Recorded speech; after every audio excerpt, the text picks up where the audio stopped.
to the orders of reference of April 11 and May 26, 2020, the committee is resuming its study of the government's response to the COVID-19 pandemic. Today's meeting is taking place by video conference, and the proceedings will be made available via the House of Commons website. The webcast will always show the person speaking rather than the entirety of the committee. Before speaking, please wait until I recognize you by name. When you are ready to speak, please click on the microphone icon to activate your mic. Before we get started, I would like to remind everyone, and especially the witnesses, to please use the language channel of the language you are speaking. So if you're switching between Canada's two official languages, you also need to switch the channel before you do that. It will greatly aid with interpretation. I would now like to thank the witnesses for coming back today to answer questions. The committee was quite interested in hearing more after hearing your opening statements, and so we're glad that you have accepted our invitation to reappear. We have from the Canadian National Institute for the Blind, Angela Bonfanti, Senior Vice President, Foundation Programs, and from Canadian Women's Foundation, we have Paulette Senior, President and CEO. As you have already given your opening statements on the 4th of June, we're going to begin right away with rounds of questions, starting with the Conservatives, Ms. Vecchio, for 6 minutes. Ms. Vecchio, you have the floor. Thank you very much. And once again, thank you to the witnesses for returning. I was really looking forward to speaking to you, especially after hearing your testimony. And Paulette, I'm really going to focus on a lot of the work that you've done, because I recognize that you have been part of one of the organizations that have received funding from the federal government. So can you share with me how you received the funding and how you, and I'm sorry about my dog, and how you rolled it out to these organizations and the time frame? If you could just give me a short idea on how that happened. Sure, I'd be happy to do that. And thank you for the question. It's great to see you again. So we have been one of the organizations working closely with Women and Gender Equality to provide funding to the sector. And so we were able to, back in April, secure $3 million that we specifically provided to sexual assault centers. So as you've probably heard, not just in Canada, but certainly globally, the increase in gender-based violence, violence against women, has been documented far and wide, and so Canada is certainly similarly impacted. Absolutely. And women in Canada, and so we've been able to distribute $3 million to 93 sexual assault centers across the country. That was 93? Completed over a 2-week period. Okay. And then most recently, we were able to again work with Women and Gender Equality to distribute and start distributing, I should say, as of last week, $10 million specifically to non-sexual assault center, non-shelter, but GBV organizations. So in total, we identified together with WAGE about 450, and we'll be distributing funds to them over the next week or two. Thanks very much. Specifically, because I know that, 93 sexual assault centers, absolutely the money needs to go there. How were they eligible? How were they chosen to get this funding? Because I recognize there wasn't a normal application, anything of that sort. I have heard from many sexual assault centers that were not eligible. So perhaps, and trust me, I know what a tremendous job you do there. But what does that mean? How were they not part of a network? How does that work that those centers may have been chosen, but places in some organizations like the London Abused Women's Centre would not have been able to receive funding like that? Can you share a little bit of information on eligibility? So we distributed to sexual assault centers throughout the country, those that were identified by us, but also through WAGE. So if there are those that we have missed that are not connected to hospitals, for example. So they have to be connected to hospitals? Okay. Yeah, so if they're connected with hospitals, they were not on the list. So I think it's important to note that.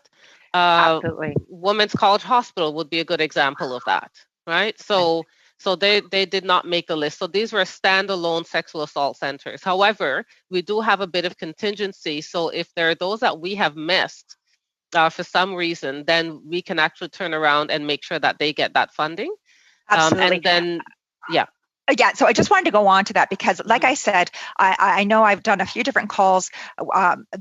The money had to get out, and I know that. And your organization, as well as the women's shelters, do fantastic jobs here in Canada. But not everybody's part of that network. So in order to get this funding, I have spoken to many organizations that were not able to get this funding. So you're saying there's a $10 million contingency fund.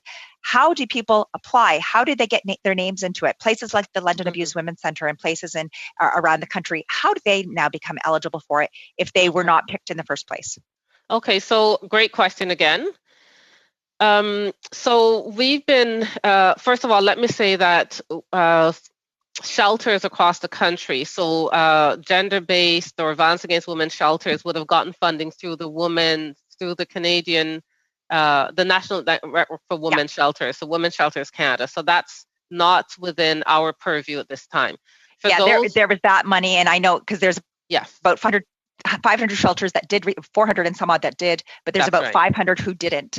But yours is specifically with the assault centers then. Yes. So, but then that was the 3 million. So this 10 million are organizations that are not shelters, not sexual assault centers. And so we've been working with WAGE to develop that list. We have worked for weeks to refine the list. We even got information from all the provinces and territories to work on the list. And so the full list was 450 of GBV organizations across the country. And the intent is for these organizations to receive $25,000 each. And if you do the math, you'll know that that's more than $10 million. And so I believe that work is still being done at WAGE with other government departments to make sure that we can fund the full 450. So looking at this then specifically, because I just want to fill in those gaps. So people that received funding, so we're starting on March 13th on, has only been that initial group that would have received the money from shelters, Indigenous services. Adam, stop shaking your head. Indigenous services, as well as the women's shelters like yourself, or Women's Shelters, Women Foundation, and Indigenous. And all of those other ones have not received any funding then yet. Not as yet. So that's one of my concerns is how is money actually getting out the door? And if they have not received it yet, we're over 3 months into a pandemic without these resources. And as you indicated, we have seen sexual assault go up to 400 times in some communities. We know that, I mean, it's hard. We have between 45% and 400% increases. So those are huge things. What can we do? I mean, I recognize it takes time, but we're getting these lists done. How much longer can organizations wait? I think that's my question. So we started the process. Please, Ms. Senior. We're out of time. But okay. Go ahead and answer it shortly, briefly, please. Great. So we started the process already. They don't have to apply. Okay. We just reach out to them. We have developed a one-page registration list that we send to them to include all their banking information, to confirm their charitable number, etc. We make sure all of that is correct, and then we wire them the money directly. So it's a very simple process. There's no application process. Thank you very much. Ms. Senior, thank you, Ms. Vecchio. Mr. Long, please, for 6 minutes. Thank you, Mr. Chair, and good afternoon to everybody. And certainly in keeping of the theme of things, I don't have any dogs or birds in the background, but I have a couple mice that just ran through the office this morning. So I want to thank you, Ms. Bonfonte, for being patient with us and coming back, and my questions are to you. I certainly want to thank you for the incredible work that CNIB does across Canada.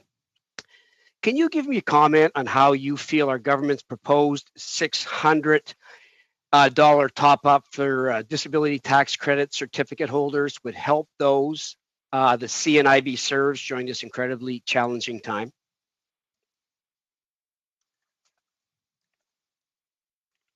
I think you're on mute.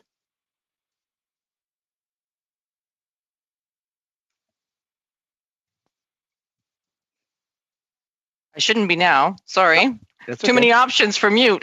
No problem. Yeah, I've got about 3 of them here too. I'm so sorry. No happy to answer that question, Mr. Long. So we believe it is definitely a step in the right direction. Certainly, we've had our concerns about prior to last week's announcement about clawbacks provincially and how that could impact individuals' overall income. The fact that these are one-time are a bit of a debate in the community. I don't think anyone's going to be over the magnitude of the pandemic has had in their lives, in a matter of a few weeks. So we would encourage continued discussions around this great first step, and I hope it's followed by many more. Just because individuals living with a disability are already having to deal with additional challenges in the workforce, additional challenges in many other, whether it's academic or other types of career fields, and it's just going to get worse if we don't allow them to have more resources in their hands to progress through and navigate through this storm. Sure, thanks for that. What kind of feedback are you getting from your members? Just up until last week, I had a very different testimony here around what the government should do. So I think it's definitely welcomed. But again, it is very much one time. And we're 3 months into this, and I think that the ramifications are going to be long set. So we hope that there's more where that came from. Thanks for that. Final question. What would your message to parliamentarians be in response to the opposition's refusal to allow the legislation required to implement this benefit and move forward in the House of Commons last week? I know certainly in this office we heard a lot of feedback on that. Do you have any message to us as parliamentarians? To keep working. This is not an easy journey to navigate, and we realize there are obstacles every which way, but to not lose sight of the community that is at the heart here. We understand there are issues, and this is a process and something that is new and uncharted waters for us as well. We want the legislation passed quickly. End of story. We need this to move. Thank you very much. Now I'd like to share the rest of my time with my colleague MP Turnbull. Thanks, Mr. Long, and Ms. Bonfanti, along the same line of questioning, thanks for being here. In terms of the number of people who are blind in Canada, can you give me an estimate of that number? Yeah, so the most recent StatsCan has us at over 1.5 million Canadians living with sight loss, significant and untreatable sight loss. Right, and for that disability tax credit that the federal government offers, do we have any idea? I know the eligibility criteria cite being blind as one of the criteria for qualifying for that. Do we know how many actually qualify? No, we do not. We've never done, the research hasn't been conducted. Okay, I know that in our estimates, 1.25 million people would be eligible for that disability tax credit. That's that $600 one-time payment was our estimate. And I just wondered from you as to how many members of your community do you think in the blind or sight loss community would actually benefit? Well, hopefully all, but I think we're issuing a number of studies right now amongst our community to just understand how these are rolling out so that we can provide that feedback based on actual surveys conducted across the country. You know, our government has tried to get money out the door to people in need and really prioritized efficiency and speed. And it's really too bad that this process has been slowed down significantly last week in the House. I was really unhappy to see that get stalled in Parliament based on the Conservatives not supporting it. How do you feel? Like, what's the message to your community out there? Our message is to, frankly, the message comes to us, and then we share it with you. But again, it is to pass quickly. It is that there are so many competing priorities for this government in this pandemic. It's a first of our kind. We understand that, but we're too often lost in the mix. The disability community is very often lost in the mix, and so we run the risk of that happening as time continues to accumulate. We understand these are new measures. We empathize. This is not easy, but there are real people living at a disadvantage right now and so cannot afford any further delays. How is this delay going to affect them? The delay affects them in many ways. So we have a 28% employment rate in Canada amongst the blind and partially sighted community alone. That is the lowest in the disability community. So already being part of that cohort and already living, and there are a multitude of diagnoses, not just blindness in many cases. So we're already worried about people not being able to make their ends meet at a time where physical distancing is creating new challenges, such as not being permitted to go to certain grocery stores due to a lack of education amongst staff and general Canadians, really not knowing what blindness means. They've had to take additional measures to make sure they can put food in their fridge, for example. So this credit is much needed, and we need more. Thank you. Thank you, Ms. Bonfante, and thank you, Mr. Turnbull. Suite, nous avons Madame Larouche. Madame Larouche for 6 minutes. Go ahead. Thank you, Mr. Chair. I'd like to thank Ms. Bonfanti for her presentation. I have some contacts within organizations that work with people with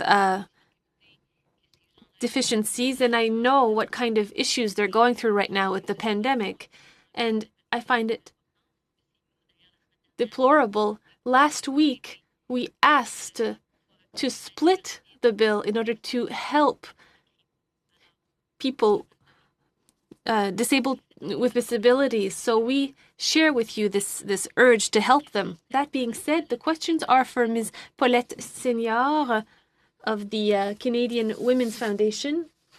We know that COVID-19 has had major impacts on the health, the behavior, and the activities of Canadians, in particular women and Quebec women.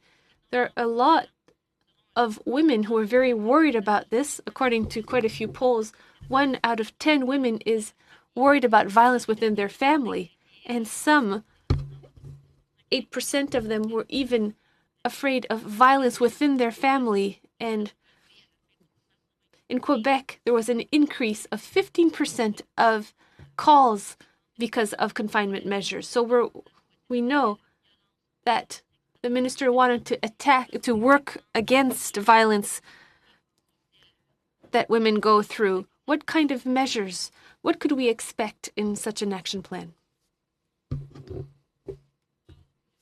I think the pandemic has really revealed some of the issues that were already there and exacerbated them. And so I think it's really important that as we move forward, particularly as we start to think about recovery, that we consider all the various elements that have made women, particularly women who are in vulnerable circumstances like violence, poverty, and other issues that are compounded on top of gender inequality, to really think about these measures that will be needed to support the strive towards gender equality, because these are, to me, all aspects of what makes up a gender equal society. And a pandemic has really widened the chasm of the cracks that are already present.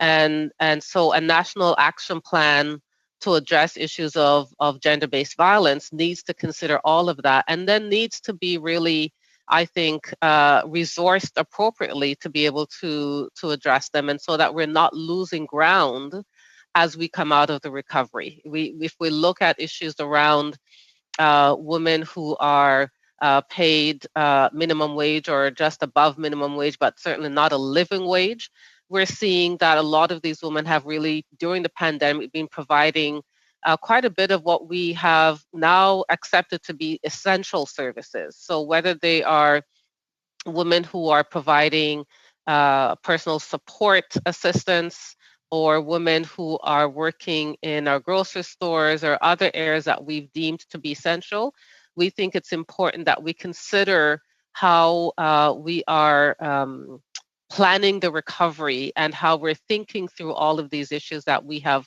seen sort of raise their ugly heads even more during the pandemic.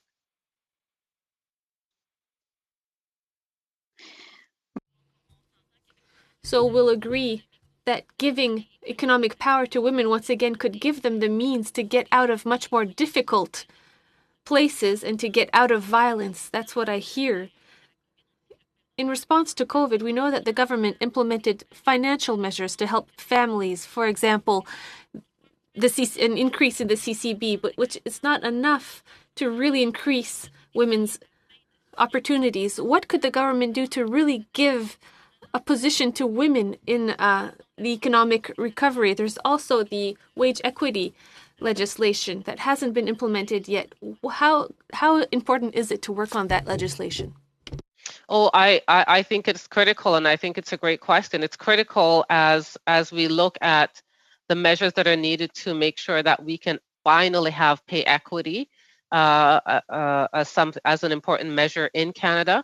But there are also other rungs, such as childcare. Now, we know that childcare is good for everyone, not just for women, but it's good for everyone. And as we think about recovery, then we also need to consider the importance of ensuring that childcare is available and that it's affordable, it's accessible, all the things that we've always been saying for decades now, but to make sure that it's available to all in Canada who need it.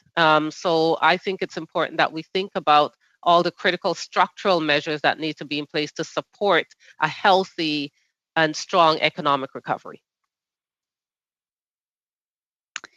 Bien d'accord avec vous. I completely agree with you. In Quebec, we've understood the importance of daycare services. I hope we'll remember that in Quebec, we already have acquired that. I'd like to speak to the current crisis, which has shown that quite a few workers are often underpaid, in particular women. Most underpaid workers are women. Do you think that that realization could lead to a reassessment of certain working conditions, such as what we're seeing with care staff, and for those positions that are often seen as essential but that are underpaid? Time. Well, this is a truly unique opportunity that we have before us in Canada today, and I agree that it's clearly women who are primarily underpaid, and we are even seeing that during this particular time, that it's women who have been most impacted because they have been the ones to lose the most jobs. In fact, 58% of folks who've lost their jobs happen to be women, and even more so when you're talking about women who are in underpaid jobs. And it's not just women, it's racialized women, it's immigrant women, it's women with disabilities. And so all of these particular aspects need to be considered as we think through the recovery of the pandemic. Merci, Madame Larouche. Thank you, Madame Larouche. Next, we're going to go to Ms. Kwan, please, for 6 minutes. Thank you very much, Mr. Chair, and thank you to the witnesses for agreeing to coming back so that we can engage in this dialogue. Ms. Senior, I'd like to ask about the $10 million that the federal government had offered to support women's organizations. Some weeks ago, we had the Battered Women's Support Services come before a committee, and Gilla McDougall indicated that they did not receive any funding from the federal government, and yet their organization were absolutely slammed with an increase in calls and the need to support women who are faced with violence issues. So I'm wondering, would that $10 million go to organizations like the Battered Women's Support Services? Absolutely. So we received the funds last week. We have sent out notifications to the organizations that they would need to then fill out the registration form. And so we have begun to receive those registration forms. I know on Friday, we have received close to 80 back.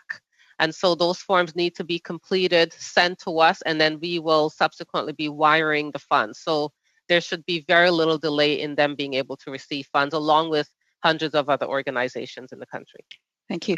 And one of the issues that were raised was that 10 million was going to be deficient given the need that is out there, and it was suggested at least to increase that amount to $20 million. What are your thoughts in terms of the actual amount itself? Well, I think a lot of effort has been made to ensure that in this particular round of the 10 million, that they're getting pretty much close to the same amount as the sexual assault centers and the shelters, which is around $25,000 each. I would agree with you, MP, that that this is a low amount to be receiving. It's certainly not enough, and it's really about only immediate needs and being able, like BWSS, like Assaulted Women's Helpline here in Toronto, that it really is a drop in the bucket, and I think that's certainly realized by everyone that we've spoken with, yet it is also very much welcomed. So I think that more is certainly needed, and I know that in speaking with some of the folks at Wage, that they've been working hard to add additional dollars to those 10 million. So going forward, in terms of as you presented about the programs that needs to be in place. So a number of things for women's organization, as an example. One of the issues that came up, and this has been an issue for years and years, and that is core funding for organizations. Would that be something that you recommend? Beyond a doubt that it is definitely needed. We do know, for example, that the organizations that have been responding and providing programs and services to keep women safe in this country against issues of gender-based violence, that it's the last time I checked, based on numbers I heard, it was a $7.4 billion problem in terms of the funding that's required, but also the responses from hospitals and other kinds of services that need to be responded. And so we would support that that we need to be able to respond similarly and robustly in terms of the funding that the sector would need, and that it's important to be providing core funding to these organizations so that they don't have to spend all the time and energy and resources to continually be applying for more and more project funding. Thank you. As you mentioned, you know, if there's anything that we can take positively out of this pandemic is to plan ahead. And this is our opportunity to do so in terms of investment into the future, then for women particularly, racialized women, low-income earners, immigrant women, etc. The issue around universal childcare, national program would be essential. Housing, in terms of ensuring that people are housed with affordable housing, access to safe, secure, affordable housing.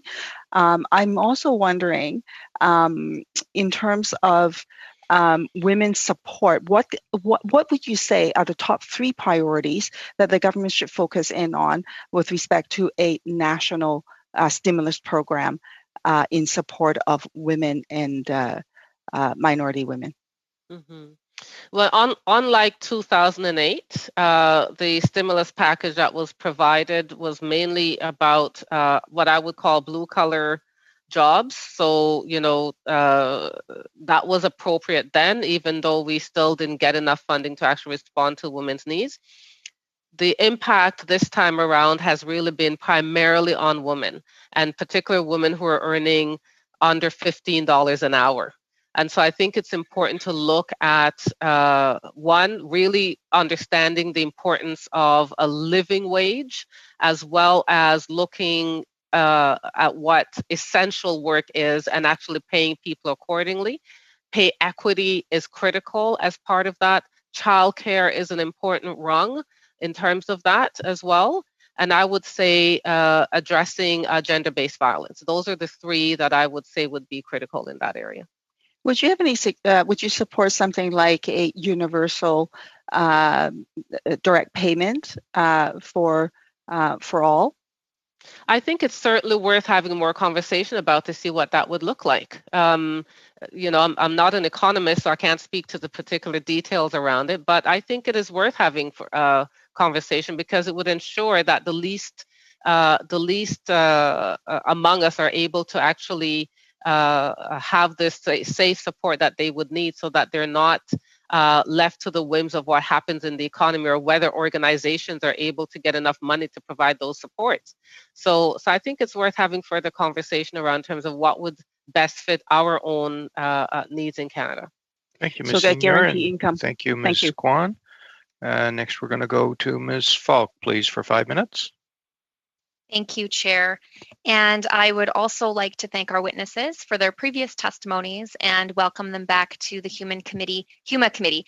And I just want to mention also for the record that the bill that the Liberal members on this committee are referring to that was presented last week was an omnibus bill. And I was very disappointed when our motion to reconvene Parliament to consider the government's legislation was rejected. I, as well as my Conservative colleagues, are ready every single day to return to Parliament to do the full scope of work that Canadians have elected us to do. So my first question is actually for Angela Bonafetti with CNIB. So I do know that CNIB has put forward a list of recommendations to improve accessibility of existing supports, particularly around the Canada Emergency Response Benefit. And as it's been mentioned already in this meeting, months into this crisis, the Prime Minister has announced some supports for persons with disabilities. But unfortunately, needs, and we know this, don't wait for these supports to become available. So the government is now playing catch up in this area. I'm just wondering if you can speak to the importance of flexibility in designing these relief measures and the importance of having an accessibility lens from the outset in creating government programs. Yeah, I'm happy to answer that question, Ms. Bach. I think it's really important that we talk about the fact that this is not a one-prong approach. I think that the stimulus to the individuals is a great first step. But we also need to be talking about accessibility and inclusion as part of from the legislative side of things. We also need to be talking about employers and the incentivization to help ensure that people with disabilities continue to join the workforce as we go. So we've been very vocal throughout the development of Bill C-81 around nothing for us without us, and I think that needs to be very much at the helm of anything that is decided by the ways of managing the pandemic moving forward for this particular group of the community. We would also like to make sure that there are roughly 90,000 registered Canadian charities out there. Paulette and I are two of many, but there are a few of us that directly deal with Canada's most vulnerable. And I do believe that there is still an opportunity to prioritize any further stimulus for charities that are dealing with Canadians in difficult situations directly, and to look at a potentially a longer term support that is potentially scalable, so that we can catch up with our revenues as we move forward. Okay, thank you. During the study of C-81 in the previous Parliament, we repeatedly heard about the importance of the accessibility lens in the creation of government programs, as well as the importance of plain language communications. And the point, I think, was well made that all Canadians benefit from greater accessibility. Certainly in the area of plain language, we can see how it would have improved the government's response, as so many Canadians are now being required to pay back CERB. A lot of the testimony we have heard has, in my view, underscored how far we are from achieving an accessible Canada. So I'm just wondering, can you speak to the opportunities for the government to help ensure an accessible Canada in its ongoing response to COVID-19, and as a learning opportunity where the government may have missed the mark on it? I certainly believe that there are some elements that include a number of groups that are made up of individuals with disabilities. The name of the committee escapes me right now, but my colleague Diane Bergeron sits with Color Culture on this one committee. So more of that inclusion. I do agree. I think there was a lot of confusion around the various programs. I think when you peel back another layer and you look at provincial states and provincial accessibility around information. So, and then you pair another layer down and you go to the municipality. And so if all of them aren't working in unison and have that commitment to accessibility, it really makes the piece baseless. And so I think that's our message, is to ensure if accessibility and inclusion is at the helm, regardless of whether it's a standalone federal government program or it impacts other jurisdictions, we really need to be thinking about that person first. And so yes, easy flow of information really makes a difference for many Canadians, not just those living with sight loss. So while I think there was a lot of information and we didn't know what we didn't know, organizations like CNIB certainly helped help to navigate the individuals that identify with sight loss. And that's why we developed over 350 new virtual programs, many of them dedicated to helping people understand what this means for them and what support there is out there, one-on-one and in group settings. So we understand the government can't do it alone. We're here to help, but again, we work directly with those individuals to make sure that if they have questions or if they have needs, we are one of those organizations that will help them to navigate through these very difficult times. Thank you, Ms. Wonderful, thank you. Bonfanti, and thank you, Ms. Falk. Next, we have Ms. Young, please, for 5 minutes. Thank you very much, Mr. Chair. I'd like to go back to Ms. Senior and talk about some of the programs that our government has put into place. And I'm so proud that we were the government that actually made the Women and Gender Equality Ministry a full-time ministry. And we're really working hard, and we've put aside $57 million to help combat human trafficking, which I think is a much broader plan than what was previously announced. And certainly we know that the money does take time to get out, and certainly COVID has increased the concerns about making sure that the smaller agencies do get the money that they need. How do you see in the long term that this influx of dollars will help this tragic circumstance of human trafficking? Well, I think, that we continue to learn from what our grantees are telling us with respect to trafficking. It's an area of work that the Canadian Women's Foundation has been funding for several years. And so I think the more that we learn, the better we're able to protect all kinds of folks that get caught up in this terrible experience, and be able to actually see it as part of the bigger picture when we talk about violence, gender-based violence, but also the exploitation of women as it concerns sex, as it concerns labor, as it concerns many type of areas. So sexual exploitation is one, labor exploitation is one. Women who are in precarious circumstances will also experience that. Women with disabilities will also experience that. So I think it's important that we have a lens to really look at the issue in a broad perspective and learn. And the learning that we have been informed by at the foundation continues to help shape the kinds of programs that we're seeing happening in local grassroots communities across the country. So I think it is very important in terms of as we go forward, and to include that, I think in a national action plan on gender-based violence. Now, I've been working with the Minister for Women and Gender Equality and also the Minister of Public Safety to see if the funding available for the London Abused Women's Centre, their human trafficking component, can be accessed through other sources. And I know that this is a concern of many organizations, but I think what I'm seeing is a government that really is trying to make sure that this issue is addressed, and I hope that you would agree with that.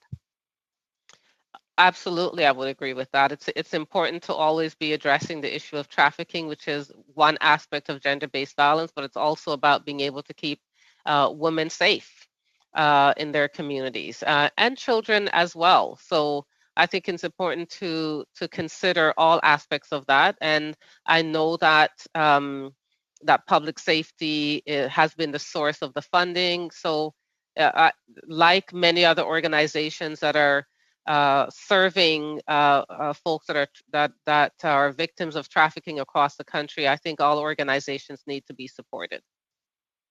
Thank you very much. If I could turn to Ms. Bonfanti for a moment. I was so impressed when you made your presentation and said that CNIB had reached out to nearly 10,000 Canadians since the beginning of COVID. And specifically, I'm sure their concerns have changed over the last couple of months. But just to go back with what we were saying before, that it is so important for the government to move forward and to make sure that people with disabilities do get the money that they need desperately.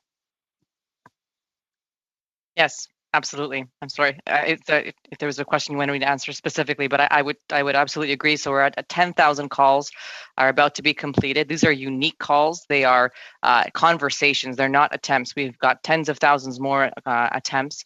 And what we're hearing hasn't really changed, if I can be honest, over the last couple of months. People are still afraid. They still don't know what this means for them long term. They don't know what this means for them and their job and their families. Many of them, have young families and have been forced to stay away from work. So we're hearing about a lot of discrimination. Unintended, yes, we understand. People are scared for themselves, but we're hearing about people being ostracized because they had to use their fingers to touch an elevator button. Well, they can't see to use their elbows. We're hearing about people being ostracized at grocery stores because they needed a sighted guide. They're showing up to grocery store bins where it's their local grocer and they've had to change their whole layout of the supermarket and they have no idea what's in this aisle anymore. And there's a piece of paper with writing on it on a pencil. So we really have a huge opportunity in a world where we're trying to be contactless for everything, to not forget about individuals who see the world through touch. That is a major concern from us, and we hear that on nearly every one of our calls that continue to happen on a daily basis. Thank you, Ms. Bonfanti, and thank you, Ms. Young. Next, we're going to go back to the Conservatives for 5 minutes. Is it Ms. Cusey? No, it's Ms. Vecchio. Ms. Vecchio, over to you for 5 minutes, please. Thanks very much. And just carrying on, I really appreciate that. Carrying on, Ms. Young had actually asked, going to you, Ms. Senior, when we talked about human trafficking, we know that there had been some funds that through the MAPI that are no longer being provided. Can you share your view on that? And is there any transitions that we're seeing taking part with the programs that you're working in with human trafficking during this time that there's no funding available? I couldn't speak to that issue specifically. I've certainly heard some of the reports in the news and seen. But I can't speak to that. My understanding is that there was funding that was available multi-year through public safety, and that's no longer available.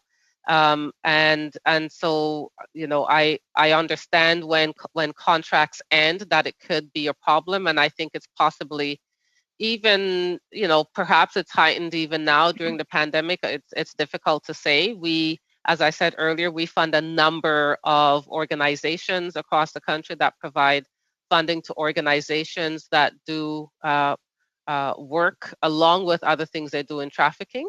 Excellent. And so they share their experiences with us from time to time. What they're talking about in terms of needs at the moment is still to be able to keep their doors open, to be able to do their work, have the funds that they would need in terms of whether they needed to work from home and have the technology to do that, or as well as to provide PPEs. But Excellent. in terms of London, I can speak to them directly. Okay, so and I was just going to ask. So you provide funding to some of these human trafficking organizations. What is that funding specifically for? And is it to fill a void or gap that the government doesn't fill, or is it to supply an education piece? What is it that you direct your human trafficking funding for? Well, it's for a number of things. It's to be able to understand what's happening in the community with particularly vulnerable young women, but women overall, women who are in specific precarious areas of work.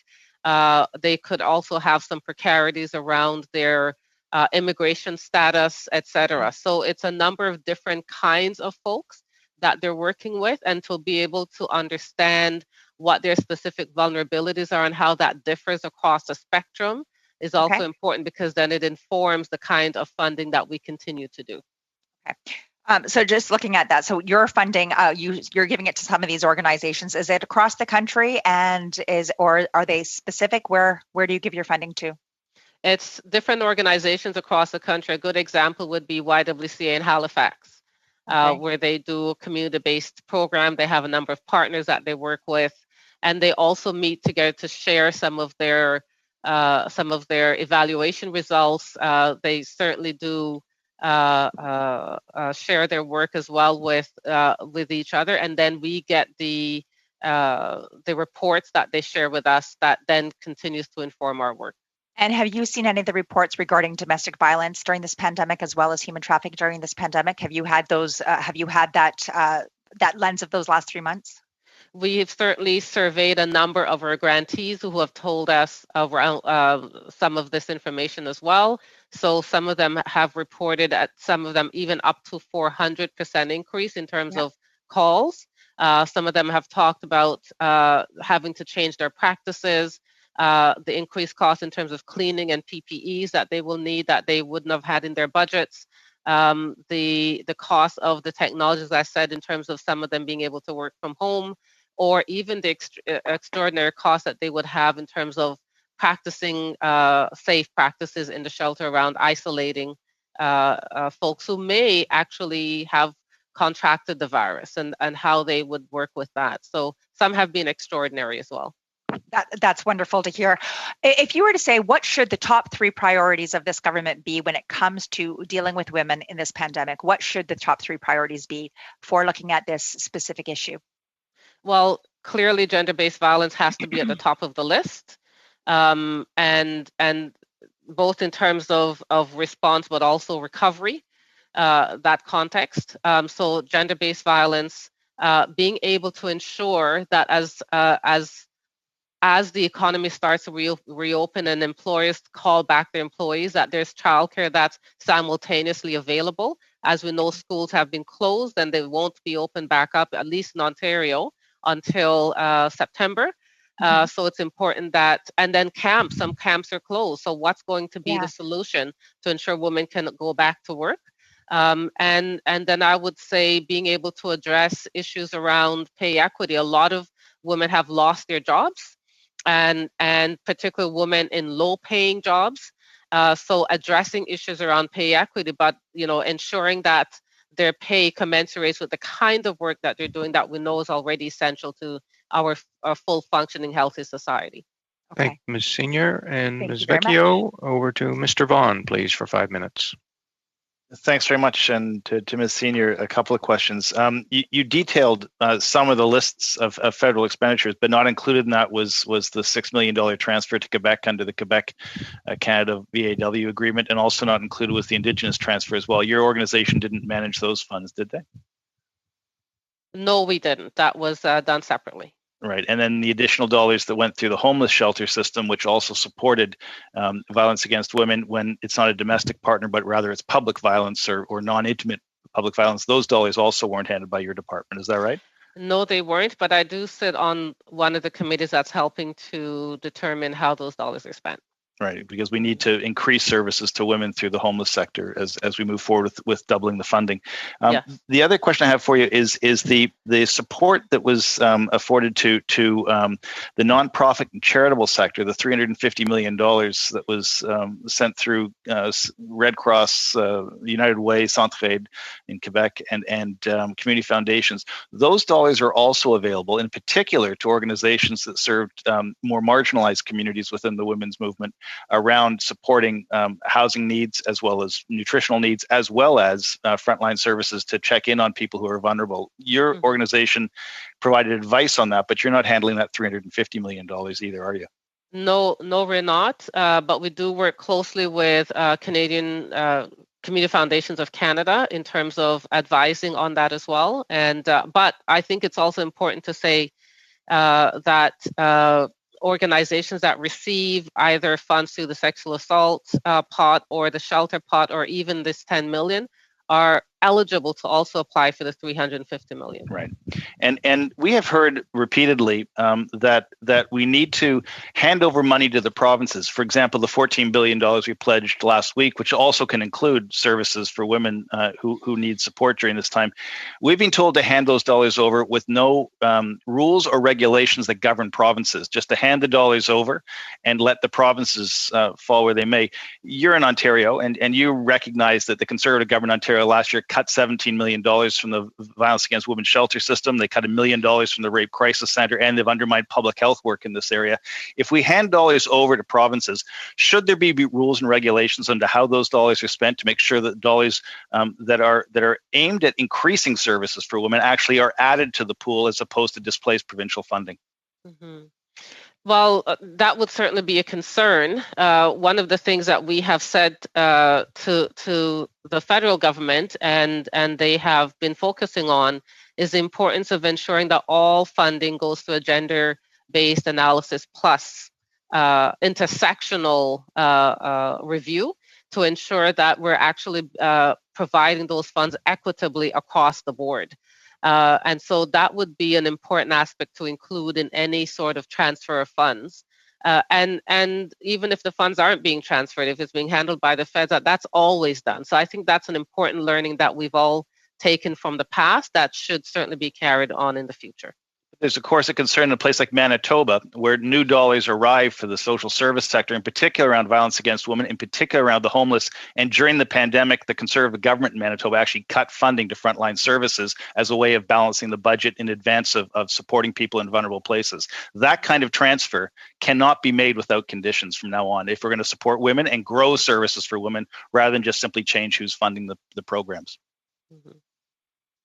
Yes, I would agree that that's important. And in fact, it's something that we've been saying for many years, those of us who've been working in the sector or even in the charitable sector, that the importance of ensuring a gender-based lens is critical because that's been caused a lot of issues in terms of us not being able to access significant dollars around being able to address a number of issues that we're working on. And I think government needs to really consider the importance of, whether it's federal or provincial, consider the importance of the charitable sector as a partner in delivering critical programs and services. Thank you. And Ms. Bonfanti, just with you, when we topped up CERB and many people on disability pensions received CERB as part of a supplementary income model when they lost their earning, the funds or their income that they got from job sites that disappeared. A number of provinces, BC at first, later Ontario, others have since pulled back on that, but they clawed back the transfer to people on disabilities. When we put those programs in place, do we need to bind provinces into a support structure to make sure that vulnerable Canadians get the dollars they deserve and that we're not paying vulnerable Canadians to actually finance budget balancing measures by other orders of government? Short answer, please, Ms. Bonfanti. We're yes. out of time. Yep. Thank you. I'll leave it at that. I just think it's why federal provincial accords are so critical to make sure that new federal dollars add new services and new supports to individuals. If we don't have that, we lose that support if other governments claw it back to balance budgets rather than support individuals or frontline groups. Thank you, Mr. Vaughan. Suite, nous avons Madame Larouche pour. Madame Larouche, you have 2 minutes and a half. Thank you. I'll ask my questions to Madame Senior. First, the Canadian transfer for social services to Quebec allowed to have money directly, and Quebec is better placed to know the needs of these women. So inequality of people in the workplace, we know that women have limited possibilities because they will have to have children and to be mothers. So it's another reason they're victims of negative prejudice in the workplace. So how is this right, and how can we counter that? Maybe an analysis, gender-based analysis would allow us to have a good measure of the inequalities in the economy and help it recover. The question, I'm sorry. So you're asking how can GBA plus? Donc, oui, c'est important de l'appliquer quand on. It's important to apply it when we examine the question so that women in the workplace can take their place and fight the prejudice against them. Mm-hmm. Well, Yeah, I fully agree that it's important to include that, and it would be great to see that all provinces are actually putting this practice in place. We know that, for example, in Quebec, childcare has been a long-held institution that's universally accessible. I think that's great. We'd love to see similar measures as it concerns all areas of GBA plus. To ensure that it's intersectional across the board, to ensure people with disabilities, vulnerable Canadians, women, everyone can have equitable access to these resources and to the spending of funds that are transferred from the federal government to the provinces.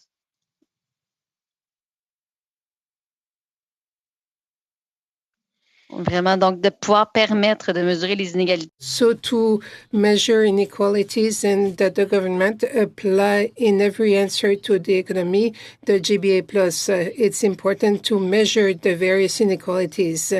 Quickly about the violence in the National Action Plan against violence. Money is a good thing, but are there any partners that could be integrated in other countries? We create links or ties with other groups. We integrate pharmacists to fight, and we developed community measures to help women. Mm-hmm. Well, I've always said that when we address issues of gender, it's for everyone. It's not just for women. And it's the same with violence. It's also about children. We know, for example, that during this pandemic, but at all times when children witness violence, that it's a significant issue for the rest of their lives unless they get the kinds of supports that they need. So I think it's important that when we're thinking about a response to and a plan to addressing gender-based violence, that we're looking at all sectors of society, that we're enrolling, whether it's the business sector, the corporate sector, different areas of society to ensure that we're protecting women. We know that, for example, there have been provincial legislation brought in Ontario to ensure that workplaces have in place measures that if a woman talks about her experience of violence, that her employer has to be able to protect her and respond to that. I think that should be a national measure. And so, yes, I think it's important to bring in other partners to ensure that this is across the board. Thank you, Ms. Senior. Merci, Madame Larouche. Next, we have Ms. Kwan, please, for 2.5 minutes. Thank you very much, Mr. Chair. I'd like to turn to Ms. Bonfetti to talk about the disability support. In the ideal universe, the NDP would have liked to have seen a universal direct payment for all, yet the government decided not to do that, so we've had to push hard for them to come in with a disability program. So this program will allow for $600, up to $600, I should say, for people with disabilities. $100 if you are somebody with a valid disability tax credit certificate eligible for both GIS and OAS. $300 if you are a person with a certificate in OAS, and $600 if you don't qualify for any program but have the certificate. I just wonder, Ms. Bonfetti, what your thoughts are with respect to this differential kind of support for people with disability. Yes, thank you for the question. I think that should any such basic income be discussed, again, I would bring about the principle of nothing for us without us. Oftentimes these things are discussed and the disability community is not engaged in meaningful consultation. So I would encourage these conversations to continue to go, but such a program should include additional funding for example, unique needs for people with disabilities that may incur, such as expensive adaptive and assistive technologies. We know that assistive technology, such thing as a smartphone, has been an absolute game changer for individuals with disabilities. So wherein that is the credit considered? So it is a multifaceted issue, and we would encourage consultation, in-depth and meaningful consultation with the disability community before it's brought forward. Has there been any consultation with your organization on this? On this particular issue, again, honestly, pre-COVID, I'm a little bit fuzzy, so nothing that has been longstanding as far as I'm concerned. I'm going to turn to Ms. Senior for a minute. On the same question, actually, for women with disability, we have a differential of support from this program. What are your thoughts on that? Well, similarly, I think it's important to consult. We have been a longtime partner of Disabled Women's Network, which is a national network addressing issues for women with disabilities. So I think it's really important to consult. I could not, and I don't think it's appropriate for me to actually say what I think. I think it's important to hear from folks who are impacted more specifically before decisions are made. Thank you, Ms. Senior, and thank you, Ms. Kwan. To Ms. Bonfante and Ms. Senior, thank you again for being so generous with your time and so thoughtful in your responses. We appreciate that you came back and answered the questions, the many questions that we posed. It will greatly aid the work of the committee. We are going to suspend now for 2 minutes for you to unhook, and then we'll have the members of Parliament back for committee business. Thank you very much. Thank you very much. Bye-bye.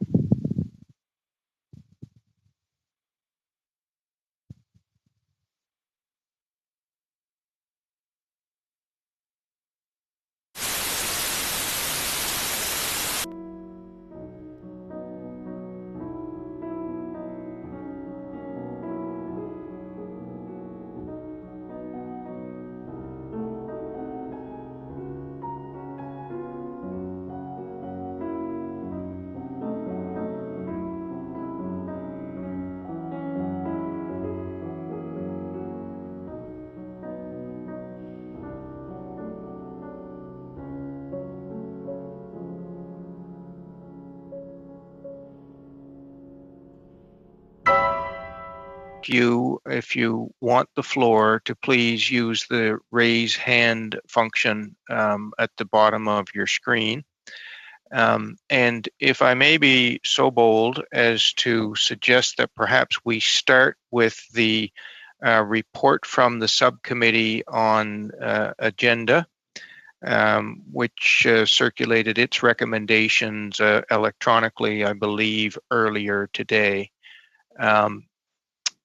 So if we could start with that, and let's see, we got a speakers list. Yes, Mr. Albus, please. Yeah, thank you. I was a little bit fast to put my hand up. So if your intention, Mr. Chair, is to only have the report right now, then I'll just simply suggest that I would like some clarification from yourself and perhaps some of the other vice chairs in regards to number 3, that all evidence received by the committee as part of its study of government's response to the COVID-19 pandemic be deemed to have received as part of its study of the review of Canada Emergency Response Benefit Act. I just would like some clarification as to whether or not, is the intention by this motion that we could somehow utilize some of the testimony in the past, and there's some sort of effort here to limit that testimony where we won't actually do a full study specifically on it in a future date. So I'm just hoping that this is just let's be inclusive of some of the testimony that we've heard in the past, but this doesn't preclude an actual full study, because quite honestly, our work, albeit has been very fulfilling, it is not necessarily intentional in following the order from the House that we study the CERB program. And I just want to hear some clarification from maybe some of the vice chairs and yourself. Thank you. Mr. Albus, you're right on the mark. The goal with number 3 is that it will not be necessary to bring people back to repeat what they have already said. It's not meant to be limiting in any way. It's meant to attempt to avoid duplication. So it, as you stated, this committee is required to do a full study, and we will do a full study. And some of the things that we have already heard in connection with the the work that we're doing to evaluate the government's response to the COVID-19 pandemic. To the extent that it has overlap, we are not precluded from lifting that testimony and including it in our discussions and in our report on the evaluation of the CERB. But it is in no way meant to limit the additional testimony we can hear, including from the witnesses we've already heard from. Thank you for the clarification.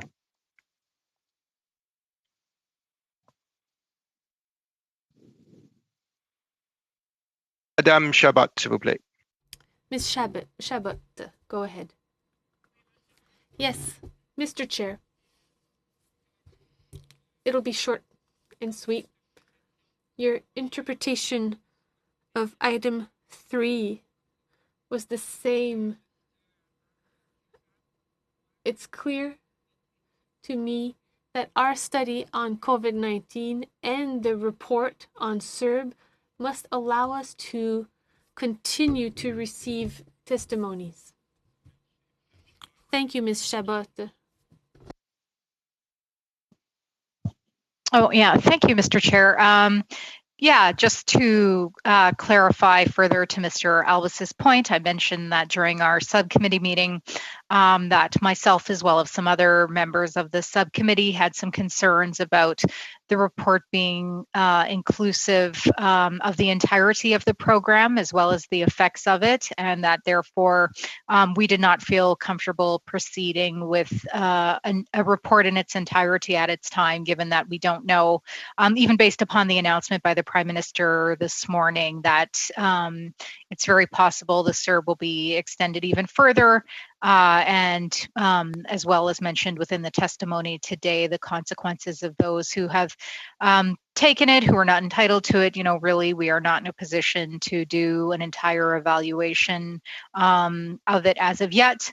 Also, again, I know that we made the decision as a group to present a letter to the ministers or letters to the ministers rather than do a report, since Parliament is not sitting and we have not been mandated to do a report as other committees have been done to turn it over to the House.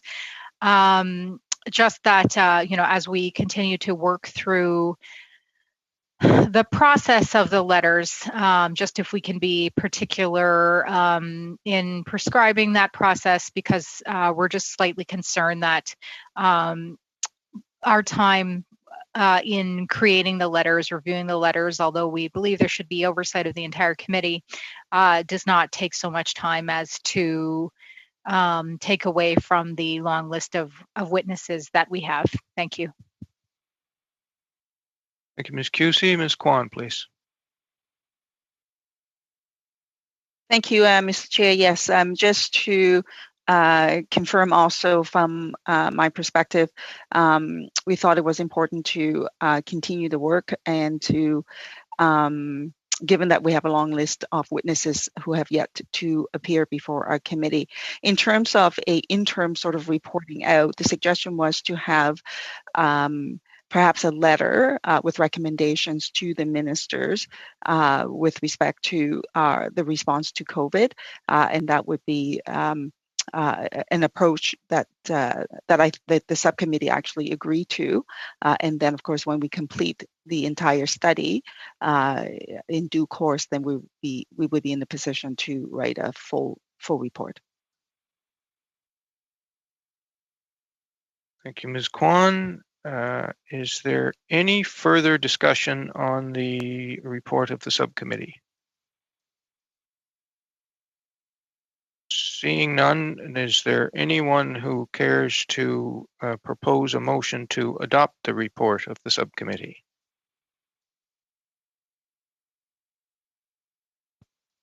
I'll certainly I can put the motion forward. Thank you very much, Mr. Long.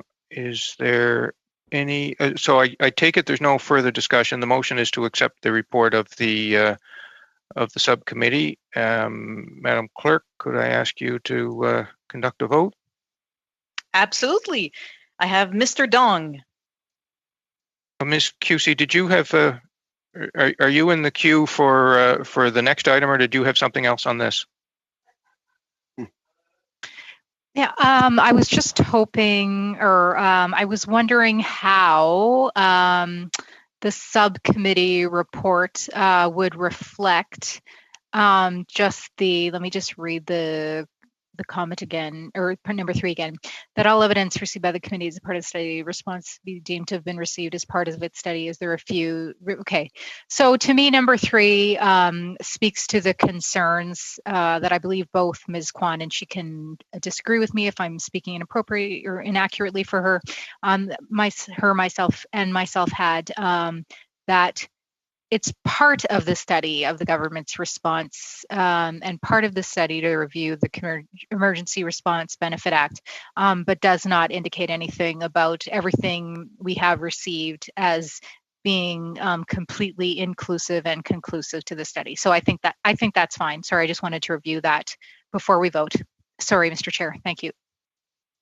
No, thank you for that. Go ahead, Madam Clerk. Thank you. So Mr. Dong. Accept. Yes. Mr. Long.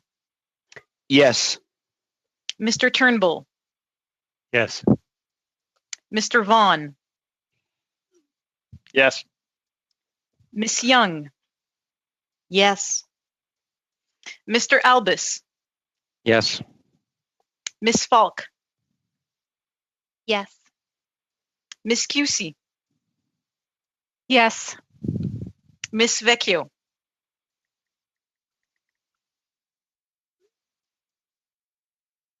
Is Miss Vecchio still on the call I here? think she's having internet problems. Oh, okay. Oh, there she's trying to connect again.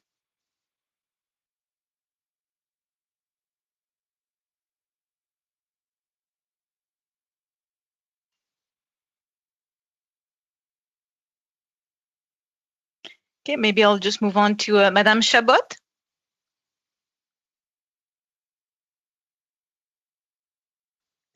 Ok, c'est nous qu'il faut qu'enlevons. Oh, we have to unmute ourselves. So it's yes, yes, I do, yes. Miss Kwan. Yes. Okay. Do we still have Miss Vecchio? Not at the moment. Yes, you do. Yes, I do. Unfortunately, my internet was down for the last 15 minutes. I was trying to get back on, so I'm not even sure what the vote is. If may I please have a little bit of information? I'm very sorry. I've been trying to get back on. No problem. It's on the subcommittee report. Okay, subcommittee report. Okay, I vote yes. All right. Thank you. Very much. So, yeas pour 11-11, nays contre, none, aucun. Thank you very much, Madam Clerk. I believe, yes, Mr. Albus, please. Yes, thank you, Mr. Chair. Is now the appropriate time to raise a motion for debate?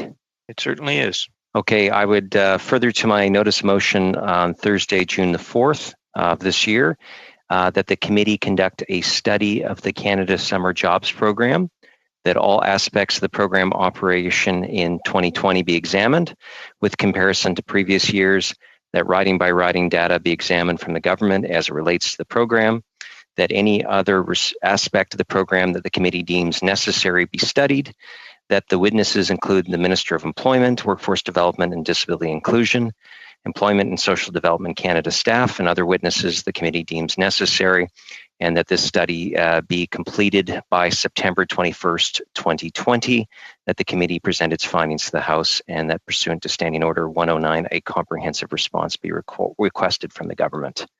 I'd move that now if it's the appropriate time, Mr. Chair. Is the appropriate time. Monsieur le Président.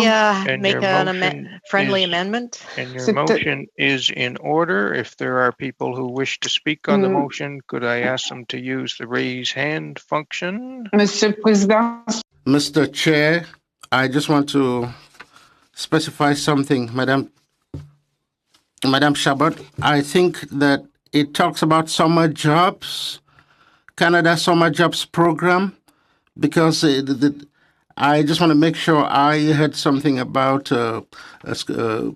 student loans. Yes, maybe there was an issue with translation during the motion. Is that what you're saying? Disabilité Canada qui est présenté là. C'est ça. Programme. Je peux le lire. Peut-être ça serait une bonne idée. Yes, please do that, Mr. Albus. The loss there in order to be fair. Please go ahead. I can't hear you, Mr. Chair. I'm not sure if there's something wrong with mine here. Okay, can you hear me now? Yes. Your suggestion that it be read in French, I think, is a good one, just okay. To be sure. Thank you. Okay. Que le comité entre that the committee conduct a study of the Canada Summer Jobs Program, that all aspects of program operation in 2020 be examined with comparison to previous years, that riding by riding data be examined from the government as it relates to the program, that any other aspect of the program that the committee deems necessary be studied, that the witness include the Minister of Employment, Workforce Development, and Disability Inclusion, Employment and Social Development Canada staff, and other witnesses the committee deems necessary, that the study be completed by September 21st, 2020, that the committee present its findings to the House, and that pursuant to Standing Order 109, a comprehensive response be requested from the government. Thank you, Mr. Albus. I recognize Ms. Young, please. Yes, thank you, Mr. Chair, and thank you to my colleague across the aisle for bringing this up. We know that the Canada Summer Jobs program is very important, and I firmly support studying the dynamics of the program for the 2020 year as it relates to the previous years. There's no question it will be a worthy study, and as we know, COVID-19 has really shaken up the program with a number of organizations' plans regarding their applications. They've changed, but I'm concerned about the timing and the date of the program. So I would like to propose a following amendment to the motion. I hope it will be seen by the honourable member as a friendly amendment, that the lines, this study be completed by September 21st, 2020, be replaced with that it will be completed no later than December 15th, 2020. That will at least allow us to get through the most of the program and be able to have a report before the end of the year. All right. Mr. Albus, any comment on whether you consider that to be a friendly amendment, or shall we proceed with debate on it? Mr. Chair, I totally appreciate the Member of Parliament's suggestion. Usually I would suggest that if, particularly for the government, if they want to put forward a friendly amendment, they should perhaps let us know ahead of time so we can consider these things. They've had this since June the 4th. So if she wants to make a formal motion, and we'll just let democracy decide, and then we'll go from there. Fair enough. So the discussion now is on the amendment to change the date of completion from September 21st, 2020 to no later than December 15th, 2020. Ms. Kwan. Thank you very much, Mr. Chair. And so now we have an amendment to change the timeline. But related to the motion, I was wondering if the motion actually incorporated a study of only just this year in terms of the Canada Summer Job Program and the changes incorporated within it, or is it, or does it also include more generally the rollout of the Canada Summer Job Program? And because there are other aspects to the program that that I think would be worth studying, and hopefully the motion is not just for the changes related to the program for this year. So I just need a clarification on that, and it ties into the whole timeline issue for Sure. me in terms of my consideration. Thank you. Okay, Mr. Albus, do you want to yeah, if it's all right with you, offer Mr. your Chair? intentions? Go ahead. Yeah, no, and I appreciate MP Kwan for the inquiry here. So it does say that there will be a comparison with previous years. Obviously, this year is quite different. On the second part of the motion, though, it does say that other witnesses as deemed necessary, that the program, any other aspect of the program that the committee deems necessary to be studied. So there's significant flexibility. But what we've said is we want to study this year in light of previous years. But if a particular member, such as yourself, wants to, question a particular aspect further that you think is important, I think the motion is quite open for you to do that. Thank you, Mr. Albus. Madame Chabot, sur les amendements. An amendment? Yes, some of the clarifications of Mr. Albus went good this year. We do have a challenge this year. This has been a particularly challenging year. I would rather stop at that. We should have the time to do the work. It has to be done in time for, we hope that it will be in an accelerated process as usual. So I would agree with the proposal by MP Albas and the amendment. So thank you.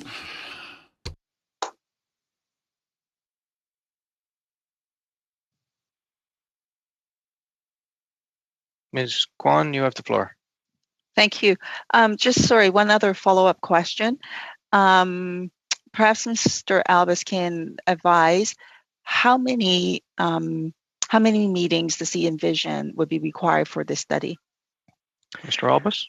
Well, I imagine that we having the minister and some officials, that would at least take one, perhaps two meetings, depending on how we go from there. And then it depends on how many witnesses. For myself, I do know that there is a lot of concern, from not-for-profits, from businesses, and from different student groups. And so I guess it depends on how many witnesses that this committee deems necessary. And also how many meetings that we do have. So I don't see this taking and being an exhaustive study, but I do think that there are a number of viewpoints that need to be heard. And I certainly would welcome, perhaps this is something that can be discussed at the next subcommittee. But there's enough flexibility there. If there's a flood of witnesses and we all decide we want to hear from each one of them, we could go on, or else we could make it rather tight. Thank you, Mr. Albus. Is there any further discussion on the amendment? Mr. Chair, just a quick question. Yes, go ahead, Mr. Albus. Did someone put forward the amendment to change the date? Ms. Young did. Oh, I thought she said it was a friendly amendment. I didn't think that she moved it. Oh, okay. You want me to? Je l'appuie. Je peux l'appuyer. I can support the motion. Correct, Mr. Albus. I took it that it was going to be moved if it wasn't considered to be friendly, but it wasn't formally moved. So you are correct. Now I see Ms. Kwan has her hand raised and Ms. Chabot wants in. So let's start with Ms. Kwan, please. Thank you, Mr. Chair. Just speaking to the amendment then, I will support the amendment. I think that moving it to December is a reasonable timeline. We just simply because we have a full plate of witnesses before us to deal with the COVID issue. And so I think if we get this done by December, it will still be time to provide input to the minister and the government for next summer, which I think is hopefully the purpose of the program. Thanks. Madame Chabot, s'il vous plaît. Madame Chabot, please. Could I say I support the motion there as amended? For me, it's absolutely essential. It's not for next summer, for the summer student job. The process starts in January, February to arrange everything for the jobs in April. This year, we are more than late So it's important to give a time frame to do the study, but it's important to be ready for the next fiscal. So that one should not be postponed. Thank you.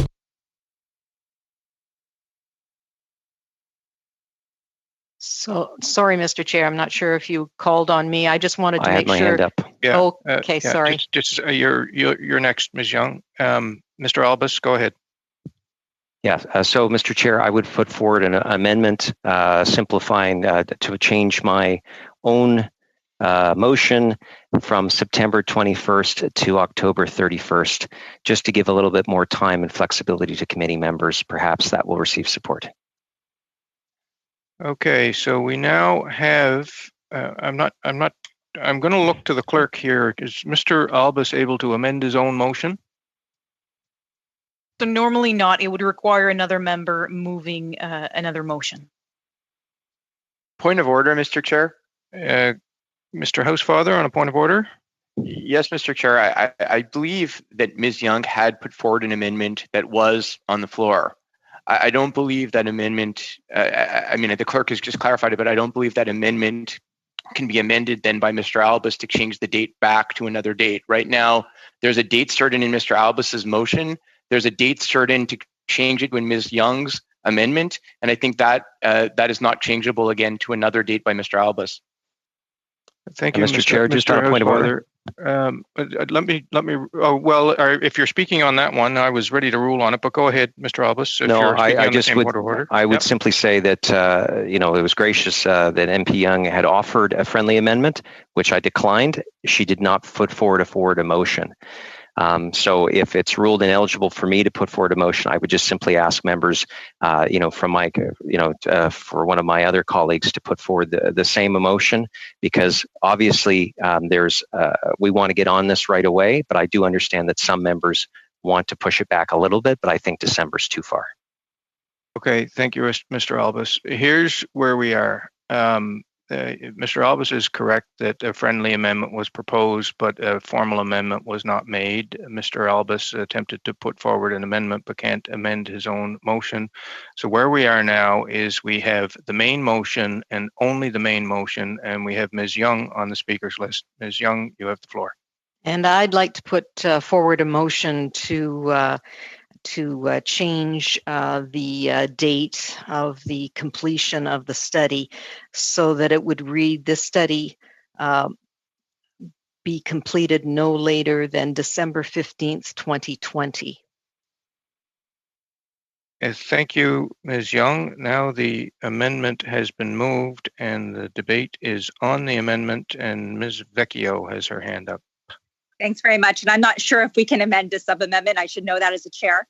But I recognize one of the biggest things that people are talking about is the fiscal program that will start in April of 2021. Just from experience, I recognize that this program usually rolls out in the third week of December. It has been late in the last couple of years, but this program's already in the rollout, with people already having to apply by the end of January, beginning of February. So I'm just concerned also with timelines, and I hope that Ms. Young would accept potentially an October 31st deadline. So asking for a friendly amendment of just switching that to an October 31st, 2020 deadline. Okay, so we have a request to you, Ms. Young, to alter your December 31st proposed amendment back to October 31st. What say you? Thank you very much. I think even though it doesn't seem like much time, that would be almost 2 months from the month of November and part of December. And I think it's necessary to have that time to hear the impact over the summer months. And so we need time to work on that report. And so I really hope that the committee will vote on the December motion. Thank you. Mr. Albus, please. Yeah, thank you. I was going to just say, much as Ms. Vecchio has said, that in order for us to make recommendations for what the government needs to do next time, we need to do it before they start rolling out the next time. So, I've already expressed that if we were to look at making some change, let's make it a moderate change, not all the way to the end of December, where look, we're going to be winding up for Christmas. And I don't think the bureaucracy is going to be doing much over that time as well. So my suggestion, let's get it this while they're still designing the program before it actually begins to roll out. And perhaps maybe we could vote this one down, and then we'll simply find something that addresses some of the concerns of MP Young, but also can be productive for the next round of Canada Summer Jobs. Madame Chabot. Madame Chabot, it's yours. The purpose, we're talking about the new motion with the new timeline, and we haven't talked about the calendar. I wouldn't want to make it heavier for the work for the summer. So I was thinking that to find a consensus to offer November 30 and 30th, but I don't want to add motion after motion. But it seemed that in November, December, we have time to do it, to finish the study and to have a month to write the report. It would be in the right timeline for next year, and we'll have a proper calendar. September is way too fast, and October, well, it changes, but we're still in the process. I'd like to say that we're not in the process that it's over, but some jobs that still haven't been posted. I won't talk about the whole program. I could talk about it, but I think we could have December. But if we say that we should be finished the study and make recommendation and keep a month between November and December, it would be good. So I won't offer a motion. I don't want to extend the discussion, but I think it would be more conclusive for our calendar. Thank you. Ms. Kwan and then Ms. Young. Thank you very much, Mr. Chair. Well, the schedule for the committee, because aside from the COVID issue, we are also I expect the motion on inviting the minister for supplementary estimates will likely sort of be injected in there as well. And then I wonder how it places the other priorities of the committee. So one of the issues that was to be prioritized, it would be the issue on housing related to Indigenous communities. So how will all this sort of fit in there in terms of timeline? I like to just sort of get a better sense of things.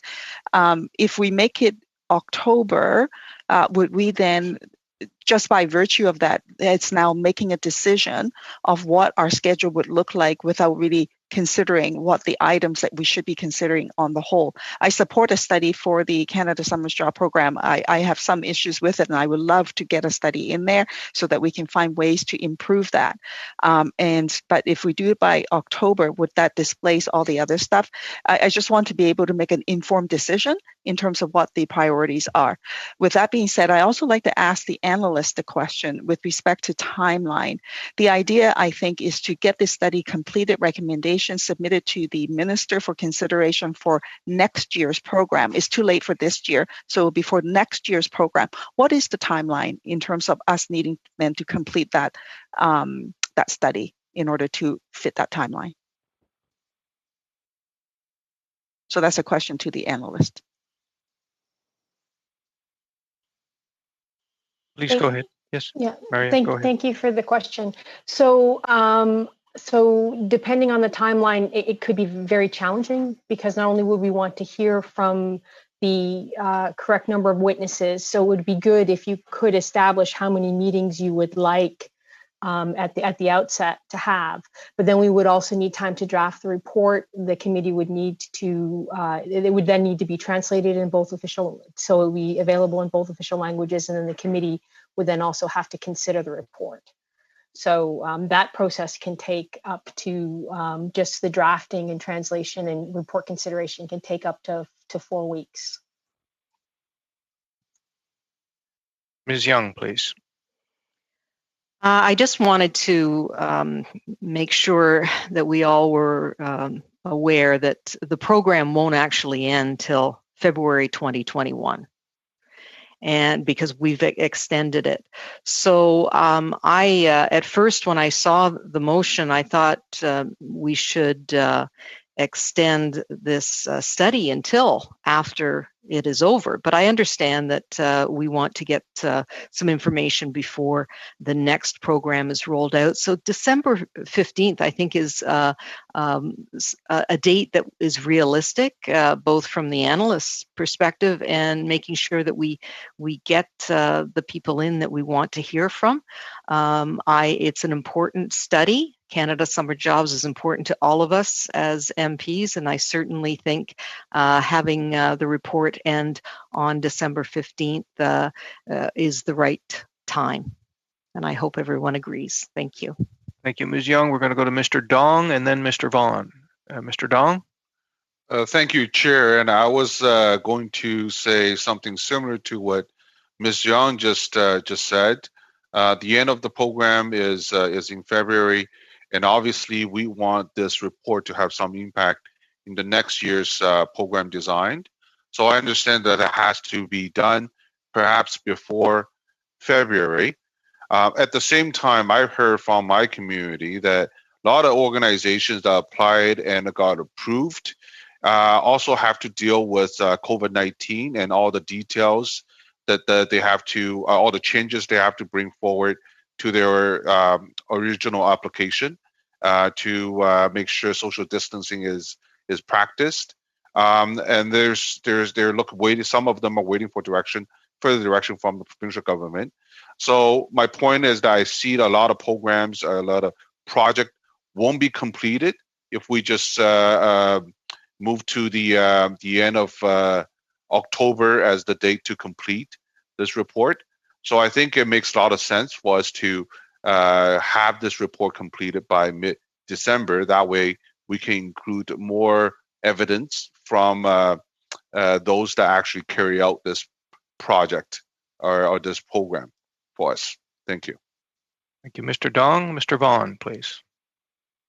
Yeah, most of the organizations in my riding that receive the funding are nonprofits, and there is a fairly extensive reporting procedure to send back to the department who was hired, how they were hired, gaps in the system. We rely on funding partners to provide most of the data and much of the information as to what worked and didn't work on the program, so we can remodel it for next year. That's how, for example, youth not returning to school but maybe contemplating that were included into the programs. We broadened the net as we doubled the funding to include more vulnerable youth or youth in vulnerable settings. And so that information in terms of the data, in terms of how I make decisions around prioritization in the next year is critical to my assessing the program and the recommendations I make as an MP, let alone as a parliamentary secretary. So we're walking between two timetables. One, which is if we do it too soon, we don't get the full scope of the program. Secondly, if we do it too late, we don't have time to make recommendations to the changes. From my perspective, the motion put forward by my colleague Kate Young from London walks that balance very, very appropriately. We need good data to make analysis, and we need time to make the recommendations. If we do it too soon, we just won't have that data, and we will put a burden on nonprofits to generate that data, which I don't think is appropriate at this particular time. So I will support Ms. Young and hope that we can then set a schedule, which speaks to, I think, the valid point that MP Kwan made, which is that there is a standing priority of this committee to get to urban, rural, northern Indigenous housing. That was prioritized and with the support of the MP from Winnipeg Centre. I think we need to respect that, because I think there are COVID-related issues related to urban Indigenous housing that are fundamental to the work that needs to happen immediately, and we really shouldn't be delaying that study too much longer. So I would argue, and we'll finish with this, that I support MP Young's position, but I also think MP Kwan has raised a really important issue. We have an established priority. We need to get to the work this committee needs to do, and I hope that we can get on to setting the agenda and the number of meetings between now and then, so we can start to fill that timetable and achieve what we need to achieve as a committee. Thank you, Mr. Vaughn. Ms. Falk, please. Thank you, Chair. I don't really understand how the proposed December 15th is a good balance, as MP Vaughn has just said, because in previous years, applications have gone out to employers in December. So if this study is going to finish in December, and the analyst has said it's going to take about a month to do the report, to draft the report, finalize the report, get in both official languages, that's going to take us to middle of January, which employers are already going to be applying or have already applied. So I actually think it misses the mark altogether by doing December 15th. I think my colleague Dan Elbis had suggested earlier, I believe it was August or September. I think October hits that balance, actually. Obviously, COVID isn't going to happen every year. This is obviously a different year as it is. I think if we are able to, October 31st, 4 weeks takes us to November. That way we can get something out with recommendations. I think actually the October 31st date is far more balanced than December, because we will not have, but if we do this in December, we're going to have employers already applying, unless the government is planning to push it again and maybe have applications be later than previous years. But I think October hits the right balance. Thank you, Ms. Falk. Mr. Housefather, please.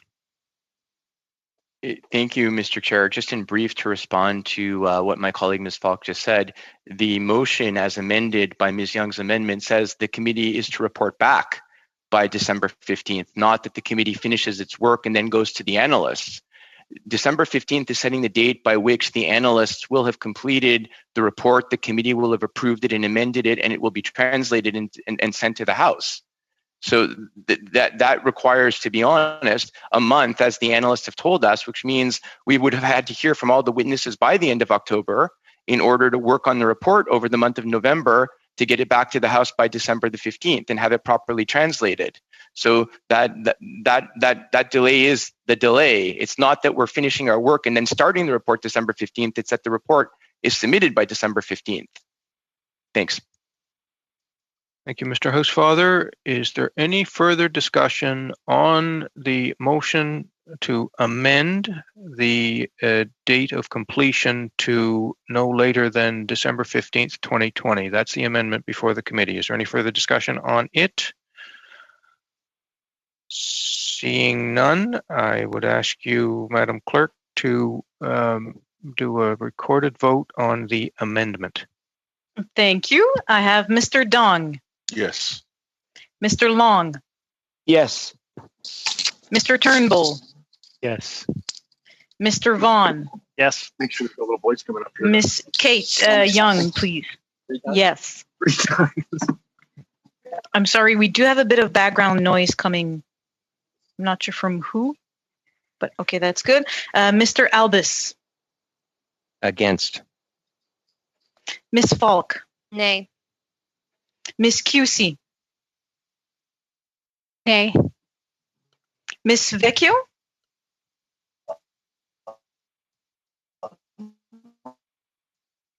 Oh, Miss Vecchio, I see that you're trying to speak. I did not hear your vote.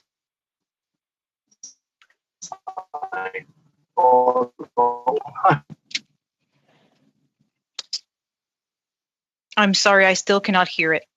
Nay. Oh, Can now you we hear have it. Yes, thank you. Nay. Nay. Thank you. Nay. Nay. Madame Chabot. Pour. Yes. Yes. So yeas pour 7, nays contre 4. Thank you, Madam Clerk. We're now on the motion as amended. Is there any further debate on the amended motion?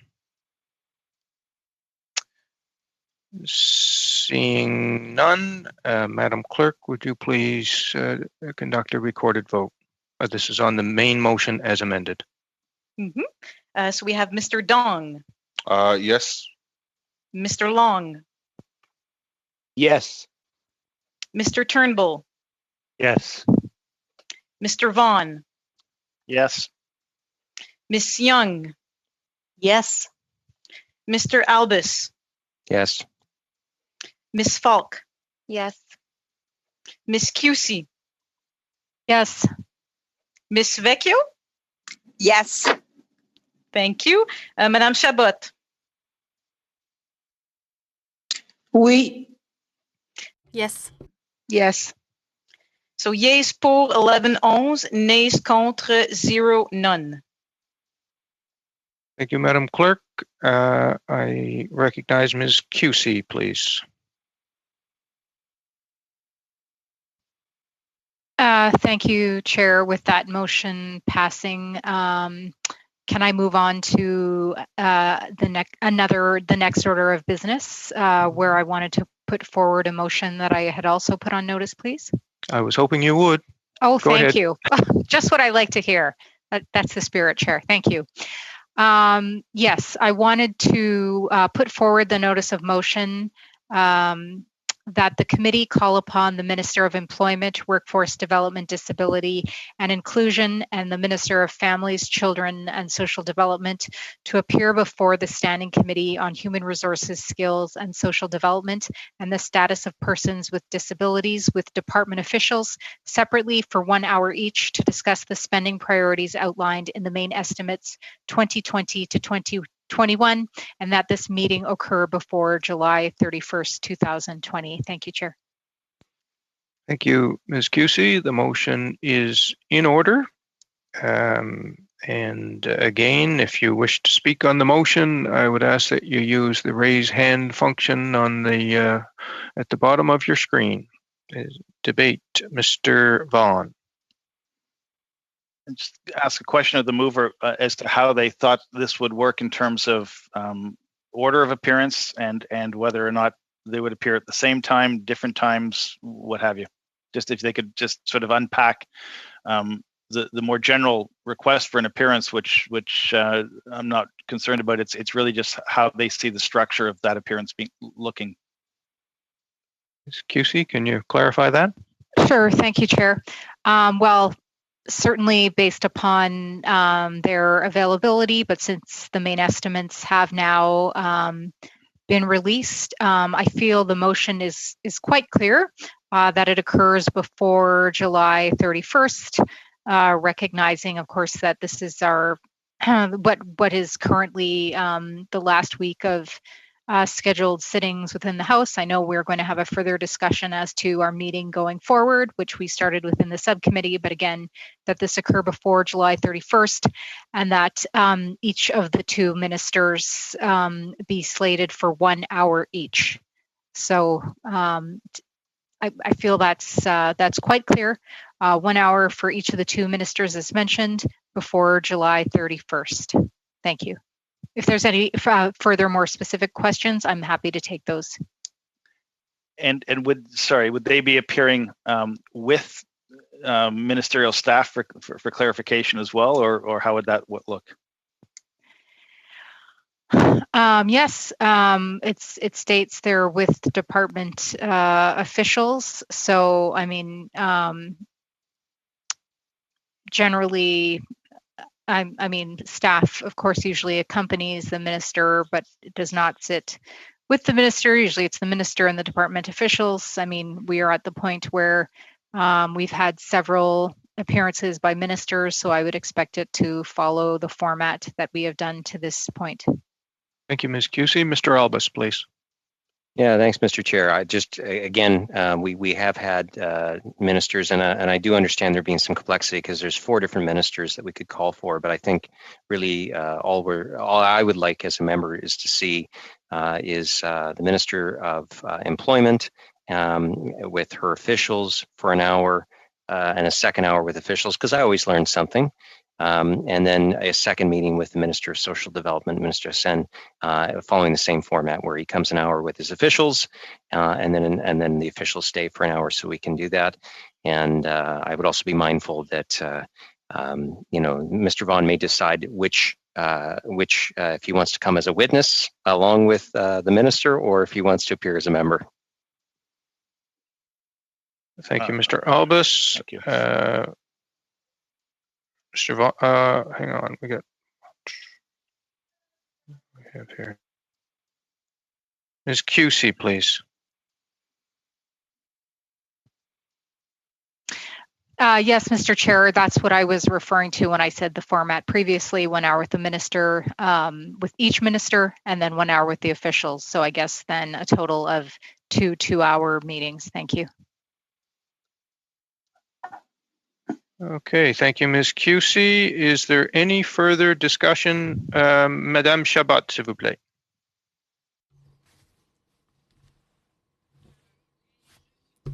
Yes, I have a question. Why July 31st? Why that date?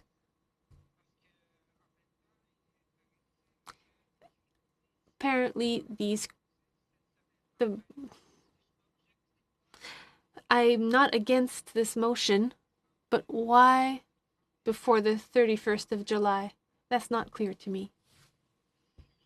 Vous répondre à cette question? Ms. QC, can you answer that question?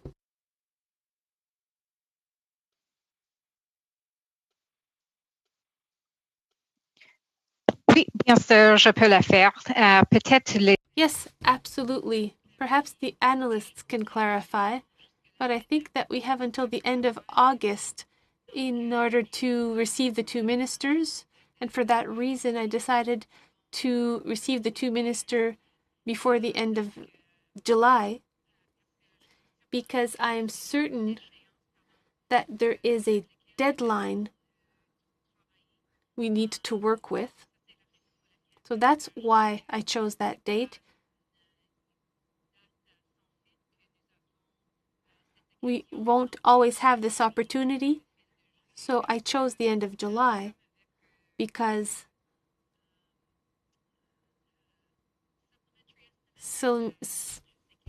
similarly to supplementary estimates, I know there's a deadline, so I decided to choose the end of July.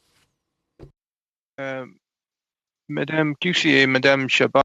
Ms. QC and Ms. Chabot, I can give the floor to the analyst or to the clerk, but what I can add is that the deadline for the estimates, the subject of this motion, is November 27th, 2020, for the adoption of these estimates, these main estimates.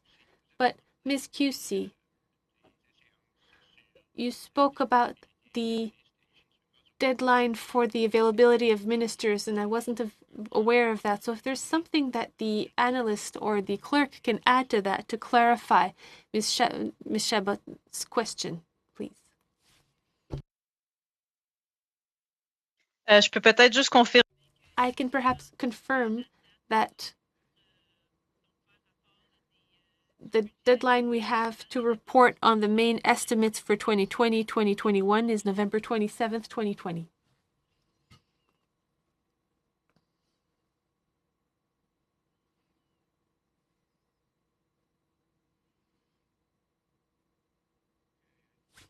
Clear enough. We have Mr. Housefather and then Ms. Kwan, please.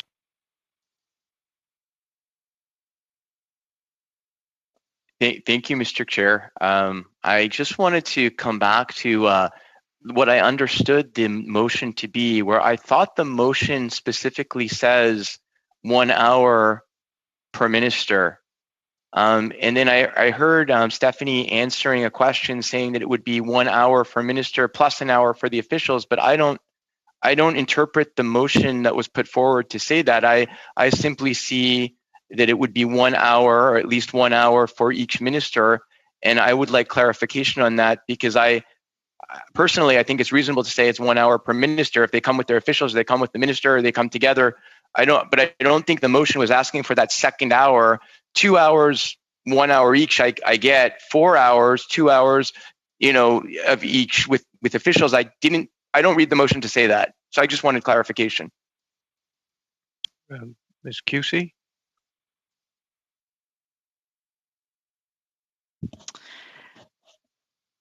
Thank you, Chair.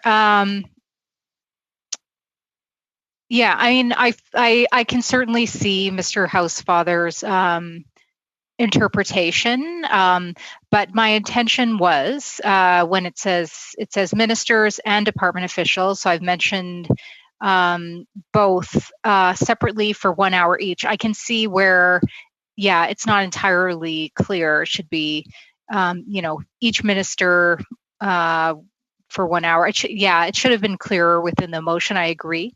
But I do believe we have a precedent within the committee whereby when we have a minister appear, they do appear with their with officials, and our format has been 1 hour, 1 hour. And that was my intention. So if Mr.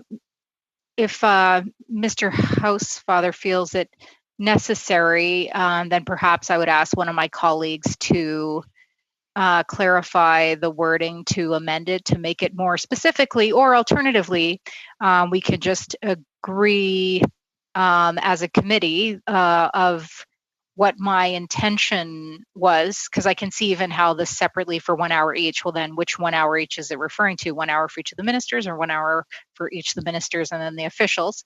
But as I've said, I've stated the precedent. I've stated my intention. So I would either ask if we could come to the consensus that that's what my intention is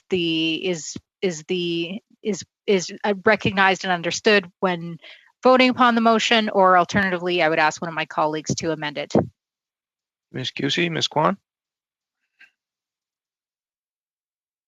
Thank you very much, Mr. Chair. Speaking to the motion, I would support the interpretation, and if the interpretation is not 1 hour for the minister, for each of the ministers, and then 1 hour for each of the ministry officials, I'd be happy to move that amendment accordingly. That's been the practice, I think, pretty well at every committee. So when I read the motion, even though it could be interpreted either way, when it says separately, I actually thought separately from minister officials as opposed to separately ministry. So anyway, of course, I'm ESL, so I could misinterpret anything and everything, I suppose.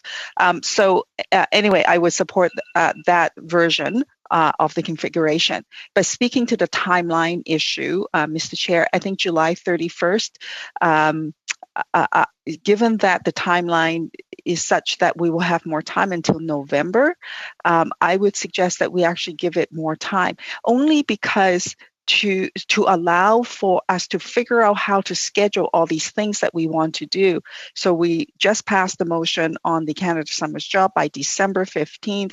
We have a standing issue with the housing issue. We have COVID, and then now we have this. We just have to figure out within that timeline how we can fit it all in, not as a means to delay. I think it's absolutely essential for the minister and the officials to come before the committee to speak to supplementary estimates, but some flexibility in terms of the timeline, I think, would be useful.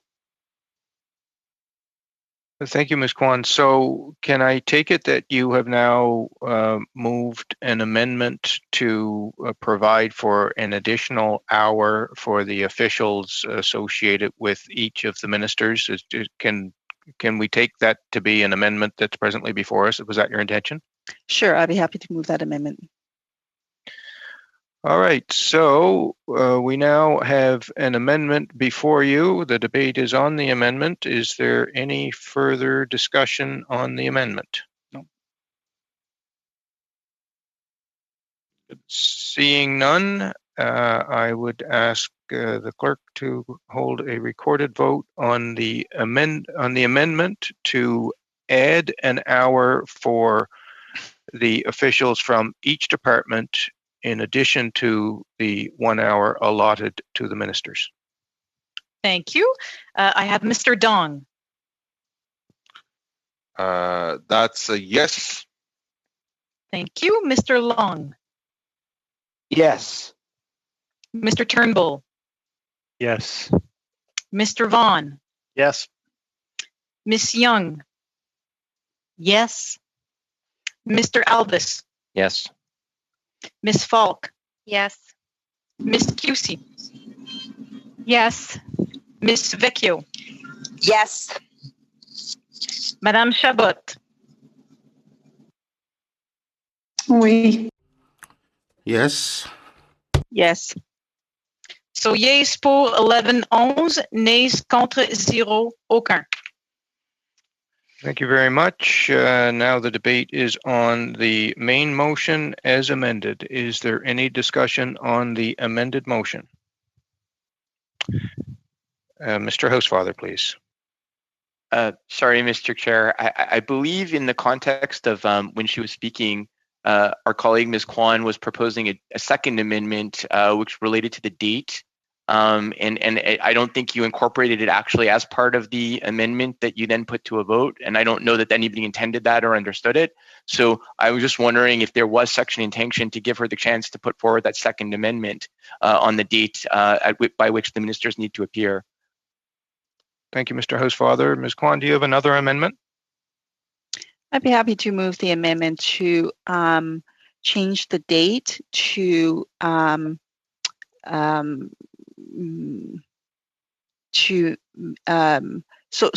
just the first question in terms of landing on the date was November, I think from the clerk. Is there a date in November specifically? 27th. 27th. That's the deadline for a report on the main estimates to the House of Commons. Okay, so why don't we say by November 15th? It'll give us some lead time and to make sure that we get the job done, and then it'll give us an opportunity then to consider all of the things that we need to do within those specific timelines. So you are, if I understand it correctly, and please tell me if I am not, you are proposing a further amendment to the motion to delete the words July 31st, 2020 and replace them with November 15th, 2020. Is that right? Yes. Thank you. The debate is now on this amendment. I see Mr. Albus, please. Yeah, Mr. Chair, I do think that it's important to have the ministers come, and I think that absolutely that it doesn't expire until November, but we can say that accountability is a primal aspect to our job, and to me, to be pushing it back to that much time, I don't support, and I'll just leave it at that. Thank you, Mr. Albus. Is there any further discussion on the amendment? Seeing none, I would ask Madam Clerk that you conduct. Sorry, Mr. Chair. Go ahead, Ms. Kwan. Yeah, I just want to add this for the committee members' consideration. Changing the date to November 15th is not my intention to say that we should actually do it on the last day on November 15th, but it's up to November 15th. And the whole idea is to give ourselves some flexibility to figure out what our schedule looks like. It remains that our committees still don't really have a work plan schedule of what our meetings would look like. And this is the intention behind that. Most certainly, we can schedule this earlier, but to give us some flexibility. And I hope that Mr. Albus do not interpret my moving of this motion or amendment to this day is a means to not ensure that there's accountability. Thank you, Ms. Kwan. Ms. Cusey, please. Yeah, my concern is I think something similar to what Ms. Kwan has expressed, which is I don't think we can possibly foresee the additional, all of the additional responsibility that will be put on this committee between now and the middle of November as we emerge from the pandemic, if you will, to the new normal. I mean, I see additional evaluation of CERB. I think we'll have to end up doing some serious labor force evaluations, maybe even some additional support evaluations. And so I'm just really concerned that this will get lost somewhere. And I recognize the flexibility that Ms. Kwan is trying to provide, but I just felt, we can't see what's ahead for us. And as Ms. Kwan has indicated, we have a lot of other things on the table. More being introduced today as well. We haven't even discussed the second appearance of the Minister of Immigration, which Ms. Kwan had brought up previously. So my concern is just that we're sort of heading to the. I recognize we have a number of witnesses still, but we're at a point where we've received a lot of evidence relative to the COVID-19 response, and I fear our workload will only get greater as we emerge from the pandemic, and I just wanted to see these appearances take place sooner rather than later. Thank you. Thank you, Ms. Cusey. Madame Chabot, s'il vous plaît. Madame Chabot, please. I would agree with the amendment for the date of November with the explanations that you have provided. I understand that July might not have been an imperative date, but I agree that it's not because we say November that we have to necessarily wait till the last minute. The second point, Mr. Chair, considering the time, I don't know what we have left on our agenda today. I just want to make sure that we, I don't want to prevent debate. I just want to have an idea of what time we have left. Thank you, Madame Chabot. Further discussion on the amendment. Seeing none, Madam Clerk, please conduct a recorded vote on the amendment. Yes.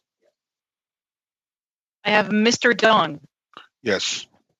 Mr. Long, Yes. Mr. Turnbull, Yes. Mr. Vaughn, Yes. Miss Young, Yes.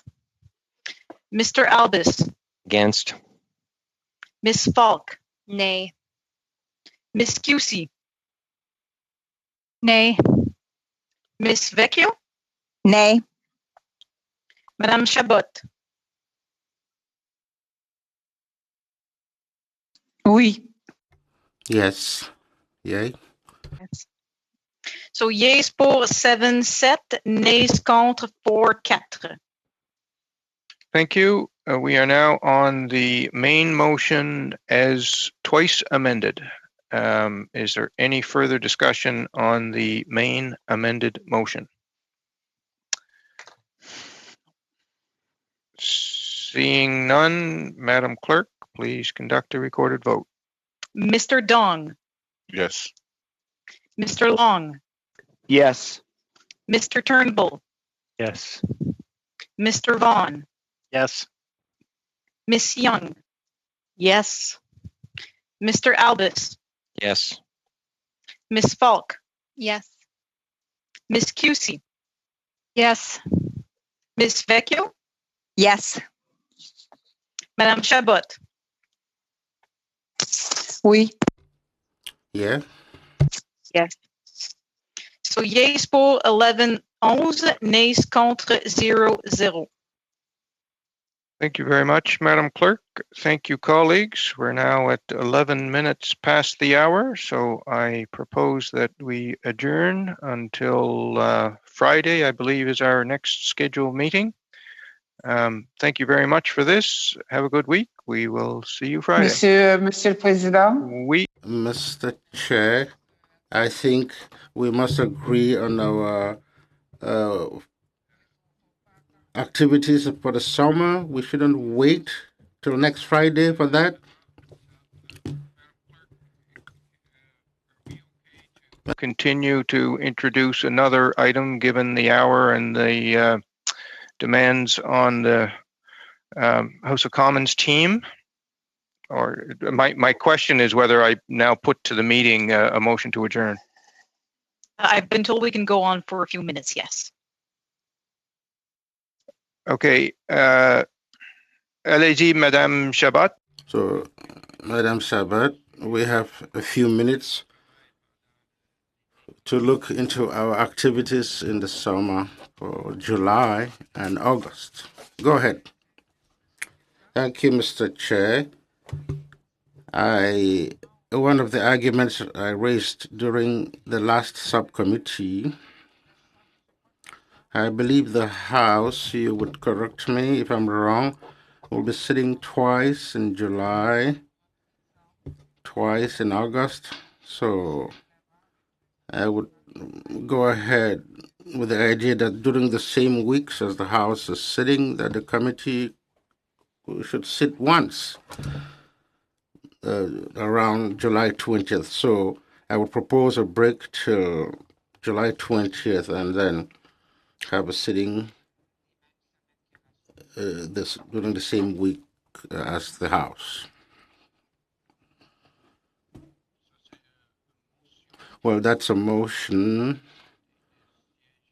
that the committee sit in once a week in July and August, and that our meetings run concomitantly with the House meetings. Is that the motion? Yes, but from 20th of July, not the 8th of July. Okay. Colleagues, we have a motion before you, and we have a speakers list forming up. So on the motion with respect to summer sittings, Ms. Cusey.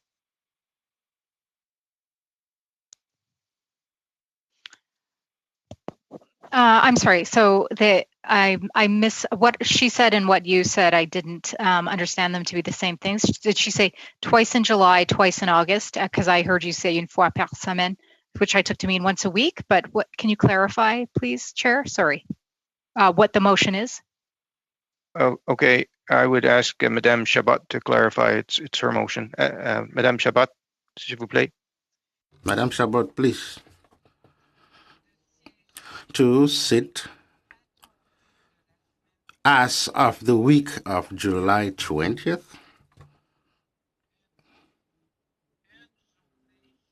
one day during the weeks that the House is sitting. So it would be 1 week in the week of the July 20th. I don't know what week in August, but altogether 3 days. Right? Okay, I think I get it now.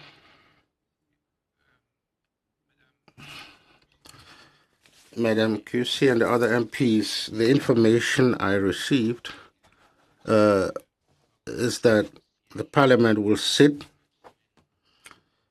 in the week of the 10th August and 24th August. Et aussi le 20 juillet. And also July 20th, as Madame Chabot just said. 3 meetings throughout July and August. Correct? Yes? Oui. Okay. Yes, that's it. Yeah, I think our hope was to sit a little more frequently than that. Oh, can you hear me now? Yeah. Okay, excellent. Was to sit more frequently than that. As I said, we don't want to maintain the same level of sitting that we are doing now. But I think, sorry, I just want to go back a second. Actually, my understanding is the House not sitting twice in July and twice in August? Is it not sitting?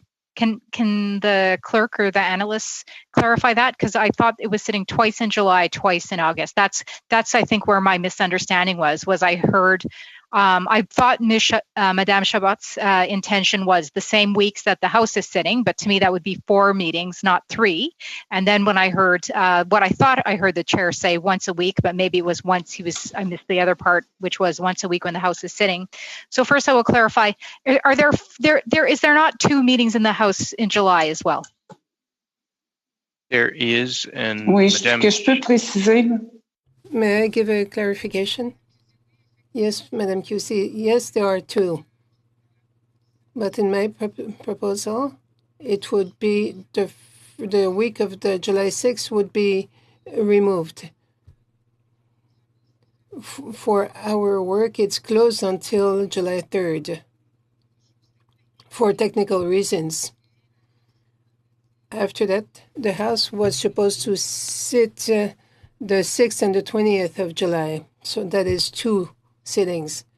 And I would say not on the week of the July 6th, but on from July 20th, we would sit one day on the same weeks as the House. So that would be 3, not 4 like the House. Okay, yeah, as I was saying, I think it was our hope that we, even though we would not sit as much as we are sitting now, that we would sit more than this.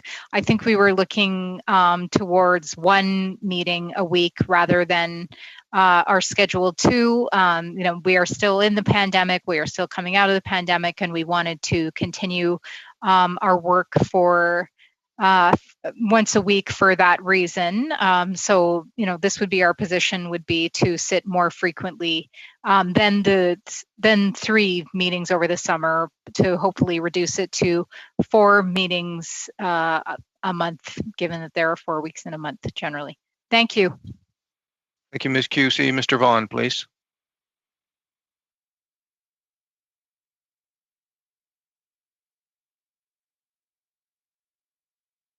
No, sorry about that. Hit the wrong button 3 different ways.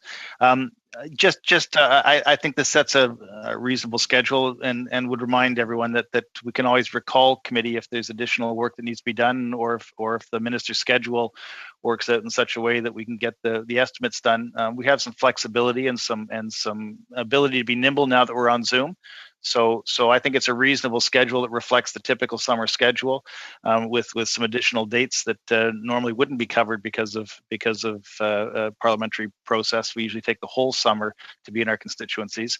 So I think it's reasonable, and again, look forward to working with opposition members and colleagues. If there are issues that require sort of a special meeting, we can always arrange that to respond to the circumstances as they present themselves.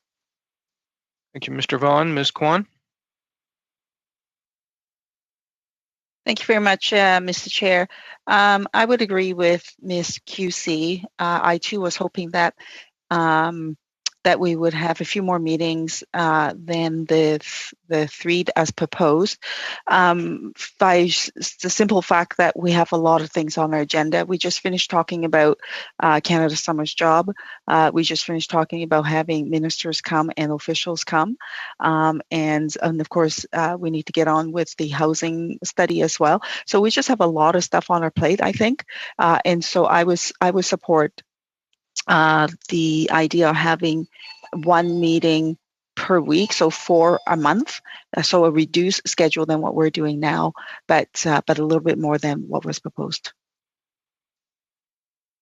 Thank you, Ms. Kwan. Is there any further discussion on the motion? Yes, I see Madame Chabot, s'il vous plaît.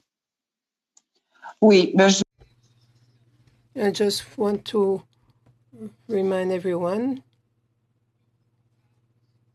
that we're talking about the urgency of the pandemic, that we're still in a pandemic. I just want to rationalize things. The House won't be sitting every week or every day. In normal times, we wouldn't be sitting as a committee. What I'm suggesting is that we have the same pace as the House for our work, which would give us at the same time, and I reminded, and it's not embarrassing to say it, that for all parliamentarians, it's important to follow the House work, but it's also true to have for the team, the analyst, the clerk, the House, for our own teams, a time to rest for the work job balance and holidays. That's why I suggest from July 20th we sit at the same time as and on the same weeks as the House. Yeah, it's 1 day less, but I think it would be a good balance between the work of the House and the work of the committee. Thank you. Thank you, Madame Chabot. Debate, interventions on the motion. Seeing none, Madam Clerk, I would ask you to conduct a recorded vote. Thank you. I have Mr. Dong. Is this to Madame Chabot's motion? Yes, it is. Yes. Then my answer is yes, I'll support it. Thank you. Mr. Long. Yes. Mr. Turnbull. Yes. Mr. Vaughn. Yes. Miss Young. Yes. Mr. Albus. Against? Miss Falk. No. Miss QC. No. Miss Vecchio.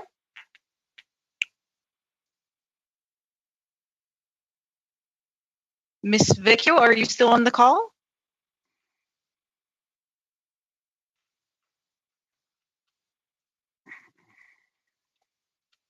I hear a bit of background noise, but I don't hear you. Okay, perhaps I can go to Madame Chabot.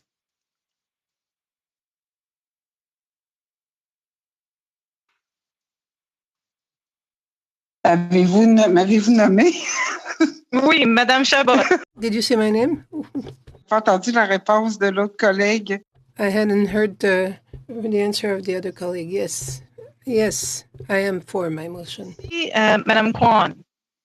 No. Thank you. Miss Vecchio, are you still with us?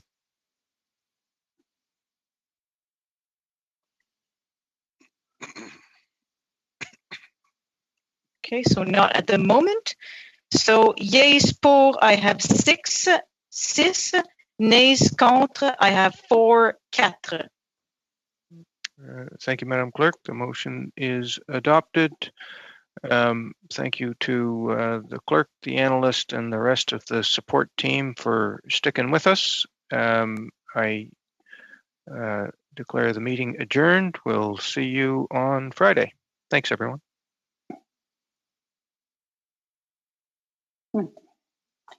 Merci.